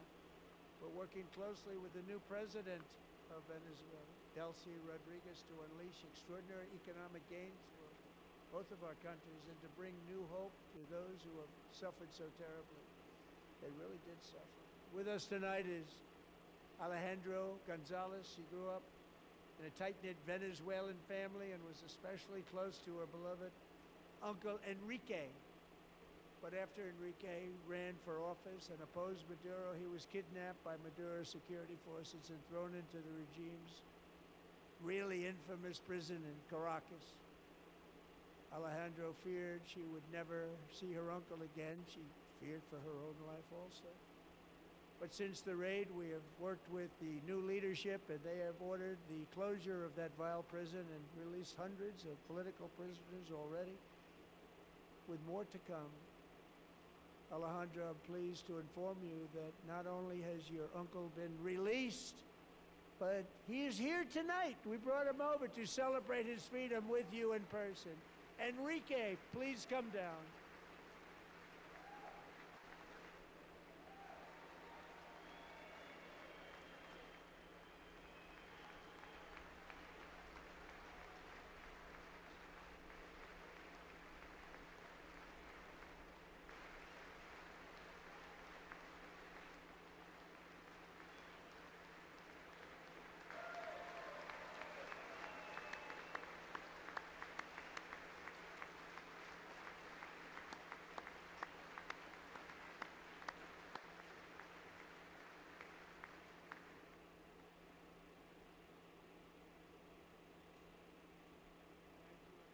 Have a good time. Nice to have you back, Enrique. There were many heroes on that January raid to capture Maduro. Really great heroes. It was very dangerous. They knew we were coming. They were all set. But the deeds of one warrior that night will live forever in the eternal chronicles of military valor. Chief Warrant Officer 5, Eric Slover, planned the mission and was the flight lead in the cockpit of the first helicopter. A big, beautiful, powerful helicopter. It was a massive Chinook carrying, as you can imagine, many, many American warfighters. Wearing the dog tags, his wife Amy had blessed with holy water before he left. She knew it was going to be a rough one. Eric steered the Chinook under the cover of night and descended swiftly upon Maduro's heavily protected military fortress. This was a major military installation, protected by thousands of soldiers and guarded by Russian and Chinese military technology. How did that work out? While preparing to land, enemy machine guns fired from every angle, and Eric was hit very badly in the leg and hip, one bullet after another. He absorbed 4 agonizing shots, shredding his leg into numerous pieces. And yet, despite the fact that the use of his legs was vital to successful helicopter flight, legs are the most important part of flying a helicopter. To deliver the many commandos who would capture and detain Maduro was the only thing Eric was thinking about. Then, even as he was gushing blood, which was flowing back down the aisle, the helicopter lands at a steep angle. The machine guns stood right in front of him. They were right in front of him, 2 machine gunners, and escaped the wrath of the previous planes. Eric maneuvered his helicopter with all of those lives and souls to face the enemy and let his gunners eliminate the threat. Turned the helicopter around so the gunners could take care of business, saving the lives of his fellow warriors from what could have been a catastrophic crash deep in enemy territory. Only after safely landing the helicopter with all the warriors aboard in the exact right spot, which was vital to the mission, probably would have happened. Maybe cancel the mission if that didn't happen. Eric told his co-pilot, also wounded, but not as gravely, to take over I'm about ready to pass out. The success of the entire mission and the lives of his fellow warriors hinge on Eric's ability to take searing pain. It was unbelievable what's happened to his legs. Of the bullets, and keep on flying and landing. And people knew what was happening. Everybody in the back of the helicopter knew because they saw the blood pouring down the aisle. Chief Warrant Officer Slover is still recovering from his serious wounds, but I'm thrilled to say that he is here tonight with his wife, Amy, Eric, and Amy, come on in. This is insane, yo.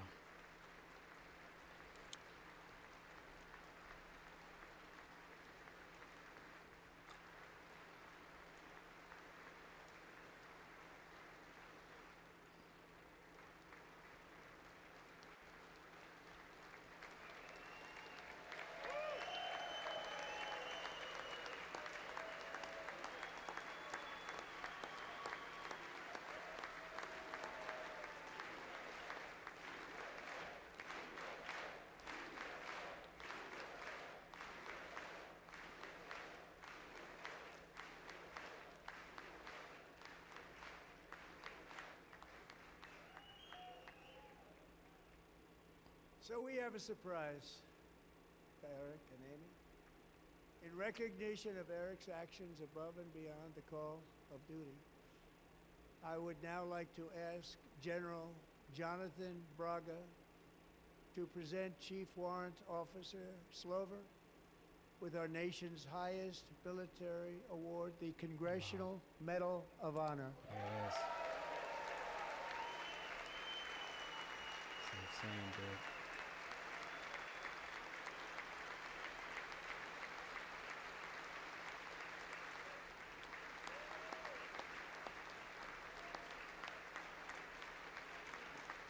That's peak masculinity right there.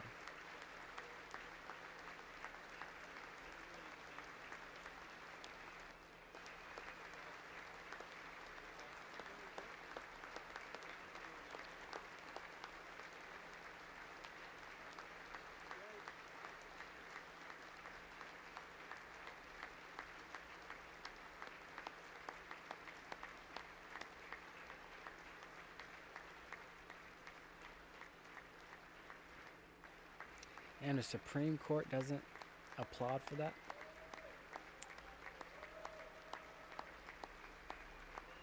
Their job is to be the most neutral.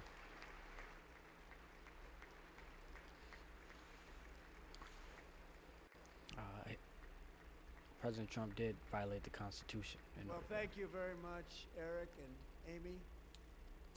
Great to get to know you. We met with them and with a lot of their fellow warriors at Fort Bragg recently. You notice the name Fort Bragg, we have it back, we brought it back. We won the First World War with it, the Second World War with it, and then they decided to change the name. So we changed it back. Everybody wanted to change back too.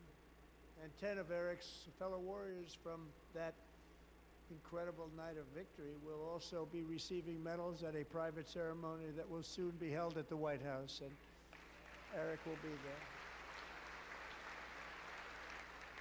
Thank you.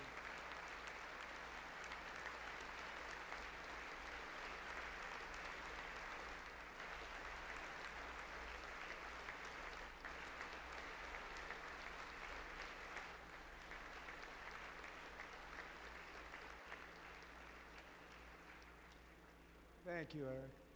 That's a big one.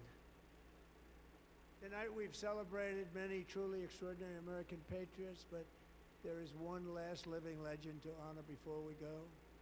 He is one more heroic American aviator, Navy fighter pilot. Royce Williams served in World War II, Korea, Vietnam, flying more than 220 missions. In the skies over Korea in 1952, Royce was in the dogfight of a lifetime, legendary dogfight. Flying through blizzard conditions, his squadron was ambushed by 7 Soviet fighter planes. It was his first aerial combat of the war, and despite being massively outnumbered and outgunned, Royce led the takedown of 4 enemy jets and almost destroyed the others, vanquishing his adversaries while taking 263 bullets to his own plane and being seriously hurt. His story was secret for over 50 years. He didn't even want to tell his wife, but the legend grew and grew. But tonight, at 100 years old, this brave Navy captain is finally getting the recognition he deserves. He was a legend long before this evening. Royce, please stand up, and I will ask the First Lady of the United States to present Captain Royce Williams with his Congressional Medal of Honor.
Thank you, Royce, and thank you, Eric.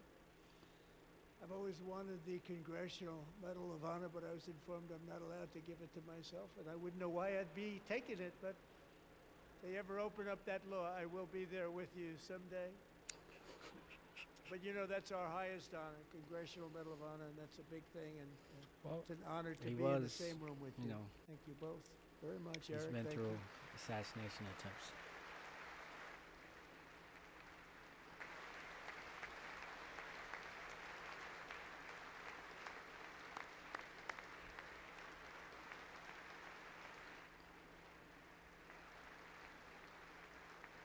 Thank you.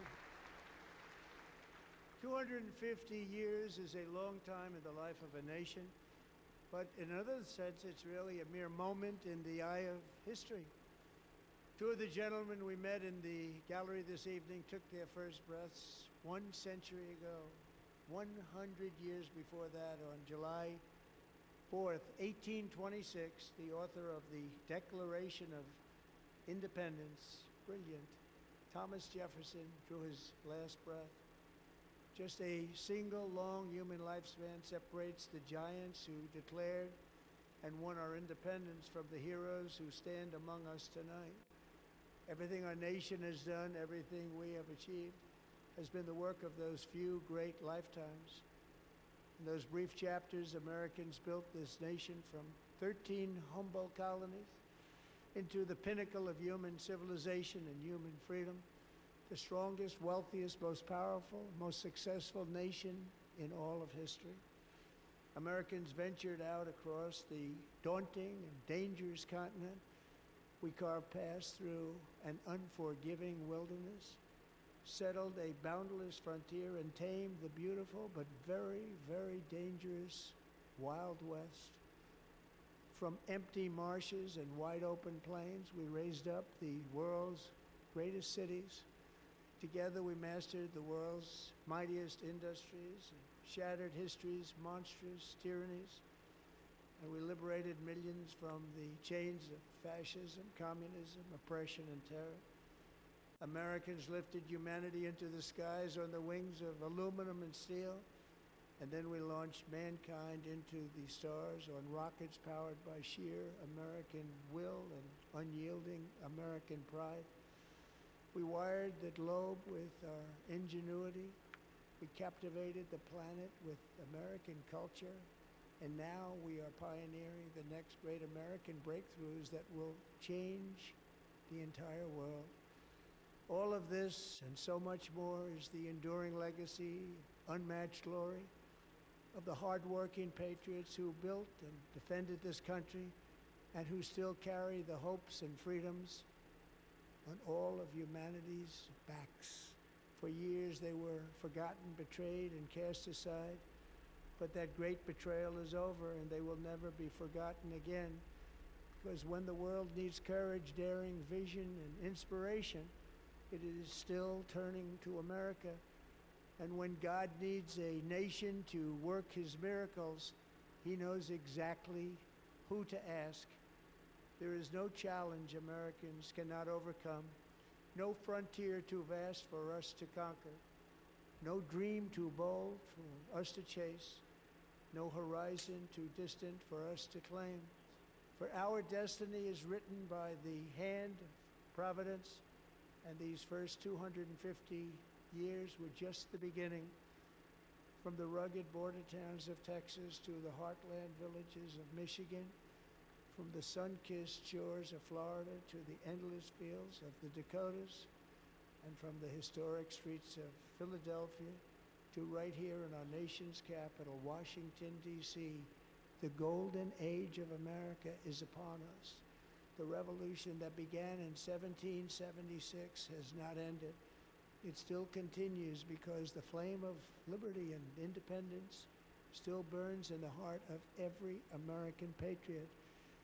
And our future will be bigger, better, brighter, bolder, and more glorious than ever before. Thank you, God bless you, and God bless America.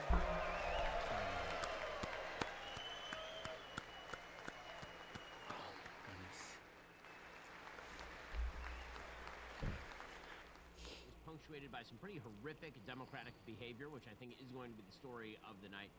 The president was obviously in fine fettle. He was in a very good mood throughout. There were some pretty great call-outs in the audience. A lot of call-outs in the audience. He is, last year he did a thing where somebody was essentially made an honorary member of the Secret Service in the audience. He did that a couple of times. This time somebody was given the Congressional Medal of Honor. Somebody who was announced was going to receive the Presidential Medal of Honor. But again, I think the big headline coming out of this, aside from the length of the speech, which ran almost 2 hours, it ran approximately an hour and 48 minutes for those who are in the Kalshi market. I believe that is the official time. We'll find out shortly. With that said, the big thing to me, Drew, and we're here with Andrew Klavan and Mary Margaret Olahan, the big thing to me, Drew, was the behavior of the Democrats, which you predicted it. We all sort of thought it was going to happen. Uniquely bad tonight, pretty horrific all the way through. We saw particularly Democrats sitting on their hands at odd moments. The president specifically called it out at one moment where he said, I basically cannot believe that you are sitting for this, when he said, why are you, basically, we stand for Americans, we work for Americans, we don't work for illegal immigrants, and Democrats sat on their hands. And I think he almost couldn't believe that they were going to fall for this trick, and then they fell for the trick. And of course, Ilhan Omar and Rashida Tlaib made fools of themselves. What was your big takeaway, Drew?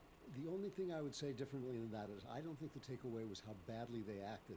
I think it's how brutally he slapped them down. And I am not somebody who's always in favor of Trump's tendency to brutality against his enemies, but tonight I was, because the Democrats have been behaving like this for years. They've been behaving like this is not their country, that this country is not our country, that this is not the place they work for. The only time they cite American freedoms is when they're defending a gangster or an illegal immigrant or a killer. They never cite them in favor of actual American natives.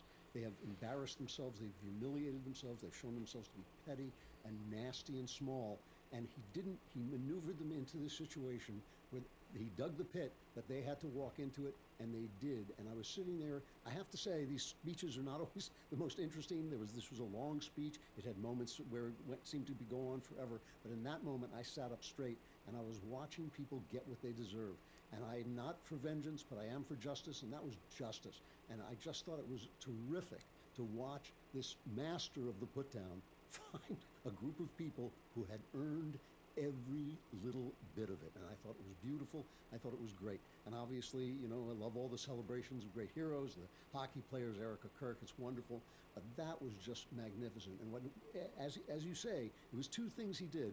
He said, we are here, our first job is to protect American citizens, not illegal immigrants. They sat on their hands. And then he told the story of a woman essentially being illegally kidnapped so that they could trans her into a man.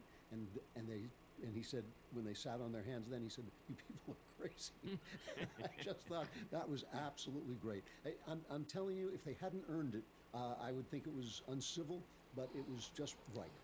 He did the right thing, and it was great. Well, Mary Margaret Ohan, our White House reporter, is here with us. So, Mary Margaret, you were in the room for it. What was sort of the mood? Obviously, when you have these sorts of events, you have the Republicans on one side of the aisle, the Democrats on the other side of the aisle.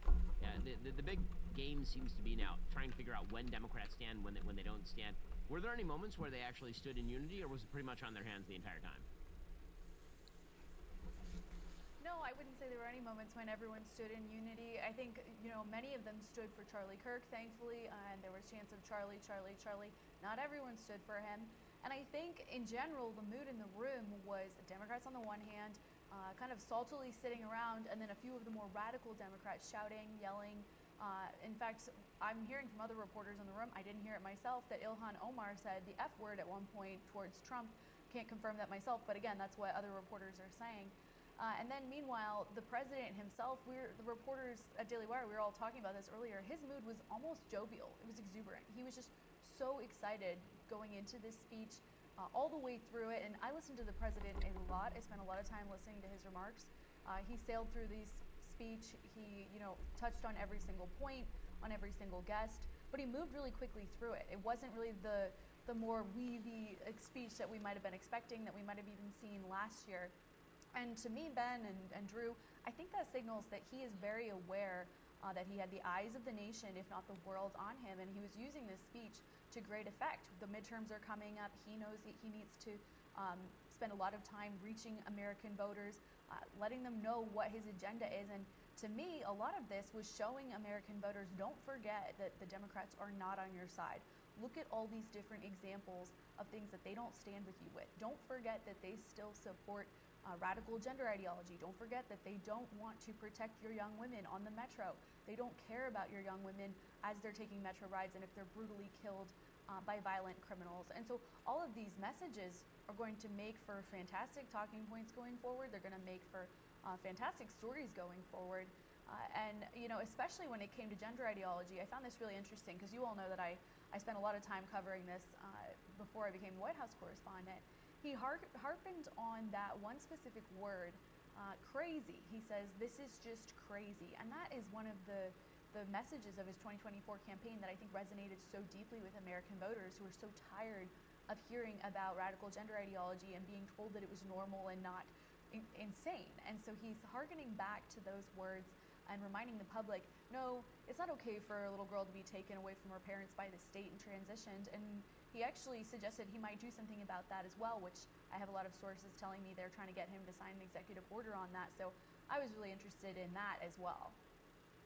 And one of the things that I think was pretty astonishing about the speech is how little actual policy there was in it. So he mentioned some of the policies that, of course, he has promoted. As you say, Mary Margaret, he moved really fast through that. So he would mention a policy that he'd done, and then he'd move pretty quickly into story time. And he would pick somebody out of the audience and explain.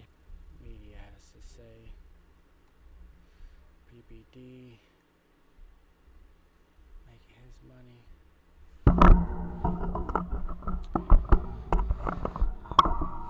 Let's see what the left wing has to say. ABC, Associated Press. Okay, pretty neutral. ABC. Magic! Cut and freeze and hold the pose, hold the pose, Conan, and set the award. Okay, clear the mark, and action. Whoa! See you there. Cut, we got it. So you're gonna cut out the middle part so that it looks like a magic trick? Yeah, we'll cut it out.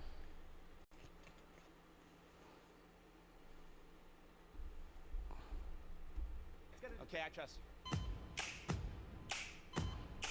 JD is here.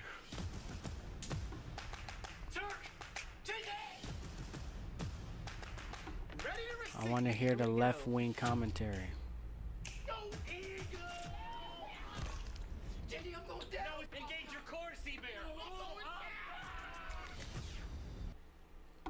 Whatever, man.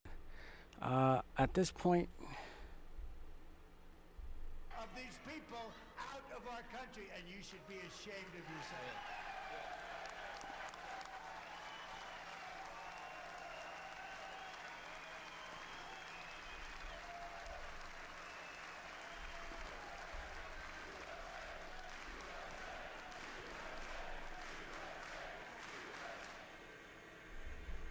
I will say that one of the shots that was excluded from that clip was a shot that appeared to be into the crowd. Rashida Tlaib and Ilhan Omar at that point, and it is pretty obvious from some basic lip reading that while people were chanting USA, Rashida Tlaib was mouthing KKK, which is pretty astonishing stuff. And if indeed that is what she was mouthing, then that is going to be a massive headline tonight and tomorrow as well. It should be. She, of course, is a radical. She stood with terror supporters her entire career in the Congress. Same thing is true of Ilhan Omar. Before there was a Declaration of Independence, a Constitution, or a Bill of Rights, there were people in this room. The people who served here ultimately dreamed of what a new nation, unlike anything the world had ever seen, could be. The United States was founded on the idea that ordinary people could reject the unacceptable excesses of poor leadership, band together to demand better of their government, and create a nation that would be an example for the world. And this year, as we celebrate 250 years since America declared our independence from tyranny, I can think of no better place to speak to you as we reflect on the current state of our union. Tonight, as we watched our nation's lawmakers gather for a joint session of Congress, we did not hear the truth from our president. So let's speak plainly and honestly. And let me ask you, the American people watching at home, 3 questions. Is the president working to make life more affordable for you and your family? Is the president working to keep Americans safe both at home and abroad? Is the president working for you? As I campaigned for governor last year, I traveled to every corner of Virginia, and I heard the same pressing concern everywhere. Costs are too high in housing, healthcare, energy, and childcare. And I know these same conversations are being had all across this country. Because since this president took office last year, his reckless trade policies have forced American families to pay more than $1,700 each in tariff costs. Small businesses have suffered, farmers have suffered, some losing entire markets. Everyday Americans are paying the price. And even though the Supreme Court struck these tariffs down 4 days ago, the damage to us, the American people, has already been done. Meanwhile, the president is planning for new tariffs, another massive tax hike on you and your family. And Republicans in Congress, they remain unwilling to assert their constitutional authority to stop him. They're making your life harder. They're making your life more expensive. They're even making it more difficult to see a doctor. Rural health clinics in Virginia and across the country are already closing their doors thanks to the so-called One Big Beautiful Bill, championed by the president and Republicans in Congress. And tonight, the president celebrated this law, the one threatening rural hospitals, stripping health care from millions of Americans and driving up costs in energy and housing, all while cutting food programs for hungry kids. But here in Virginia, I am working with our state legislature to lower costs and make the Commonwealth more affordable. And it's not just me. Democrats across the country are laser focused on affordability in our nation's capital and in state capitals and communities across America. In the most innovative and exceptional nation in the history of the world, Americans deserve to know that their leaders are focused on addressing the problems that keep them up at night. Problems that dictate where you live, whether you can afford to start a business or whether you have to skip a prescription in order to buy groceries. So I'll ask again, is the president working to make life more affordable for you and your family? We all know the answer is no. I grew up in a house of service. My mother was a nurse and my father was a career law enforcement officer. I began my career by following in my father's footsteps as a federal agent working money laundering and narcotics cases. I worked side by side with local and state police to keep our community safe and to uphold and enforce the law. Law enforcement officers across the country know that it is a unique responsibility to do the serious work of investigating crimes, comforting victims, and making arrests. It's about building trust, and that requires an abiding sense of duty and commitment to community. And yet, our president has sent poorly trained federal agents into our cities, where they have arrested and detained American citizens and people who aspire to be Americans. And they have done it without a warrant. They have ripped nursing mothers away from their babies. They have sent children, a little boy in a blue bunny hat, children to far-off detention centers, and they have killed American citizens in our streets.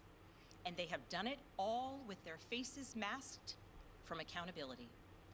Every minute spent sowing fear is a minute not spent investigating murders, crimes against children, or the criminals defrauding seniors of their life savings. Our president told us tonight that we are safer because these agents arrest mothers and detain children. Think about that. Our broken immigration system is something to be fixed, not an excuse for unaccountable agents to terrorize our communities.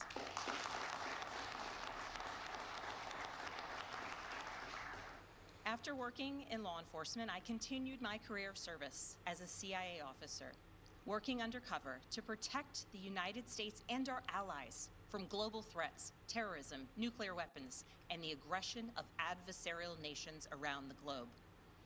But as the president spoke of his perceived successes tonight, he continues to cede economic power and technological strength to Russia, bow down to China, bow down to a Russian dictator, and make plans for war with Iran.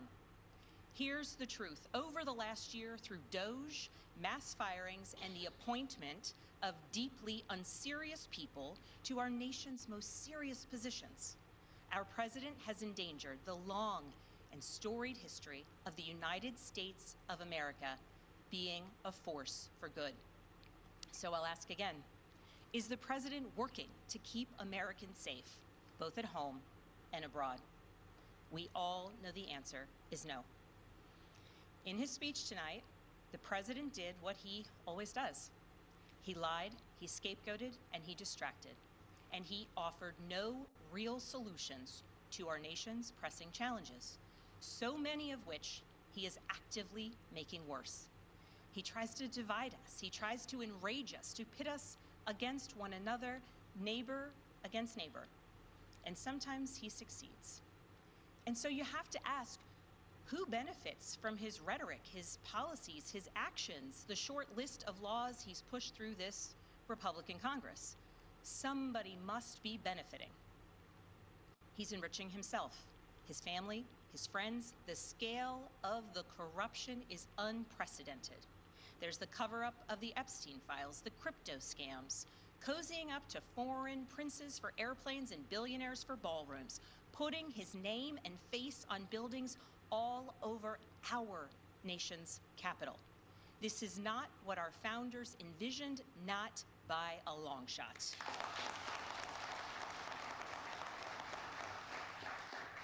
So I'll ask again, is the president working for you? We all know the answer is no. But here's the special thing about America. On our 250th anniversary, we know better than any nation what is possible when ordinary citizens, like those who once dreamed right here in this room, reject the unacceptable and demand more of their government. We see it in the determination of students organizing school walkouts all across the country, whose voices are becoming so powerful that the governor of Texas seeks to silence them. We see it in the bravery of Americans in Minnesota standing up for their communities, from peacefully protesting in sub-zero temperatures to carpooling children to school so that their immigrant parents are not ripped away from them in the parking lot. As a mother of 3 school-age daughters, I am inspired by their bravery, but I am sickened that it is necessary. And Americans across the country are taking action. They are going to the ballot box to reject this chaos. With their votes, they are writing a new story, a more hopeful story. In November, I won my election by 15 points.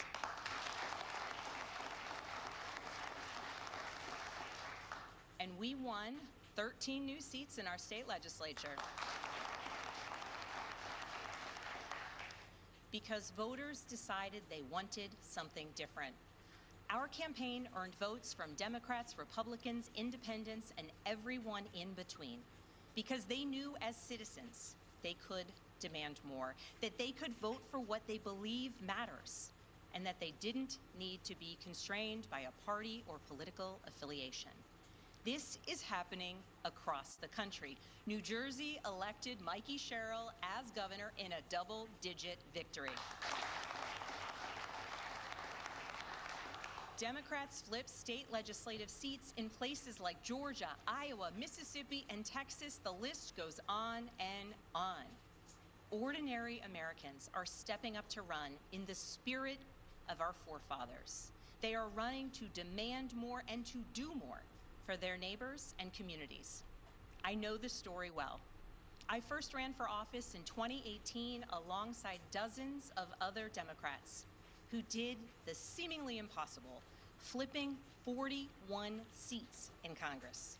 In my case, I was the first Democrat elected in 50 years, swinging our district 17 points. Those who are stepping up now to run will win in November because Americans, you at home, know you can demand more and that we are working to lower costs. We are working to keep our communities and our country safe, and we are working for you.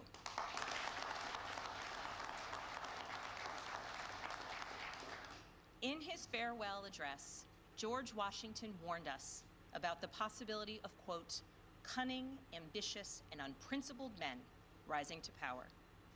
But he also encouraged us, all Americans, to unite in a common cause, to move this nation forward. That is our charge once more, and that is what we are seeing across the country. It is deeply American and patriotic to do so, and it is how we ensure that the state of our union remains strong, not just this year, but for the next 250 years as well, because we, the people, have the power to make change, the power to stand up for what is right, the power to demand more of our nation.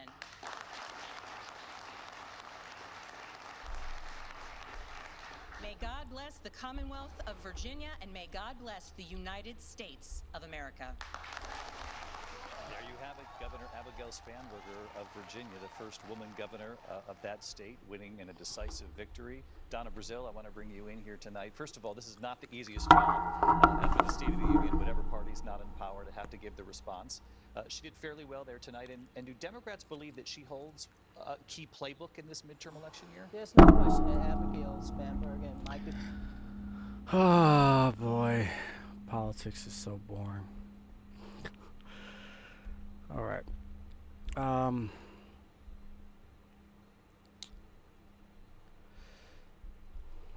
Be great, guys. It's good to be back. See you guys soon. Till next time.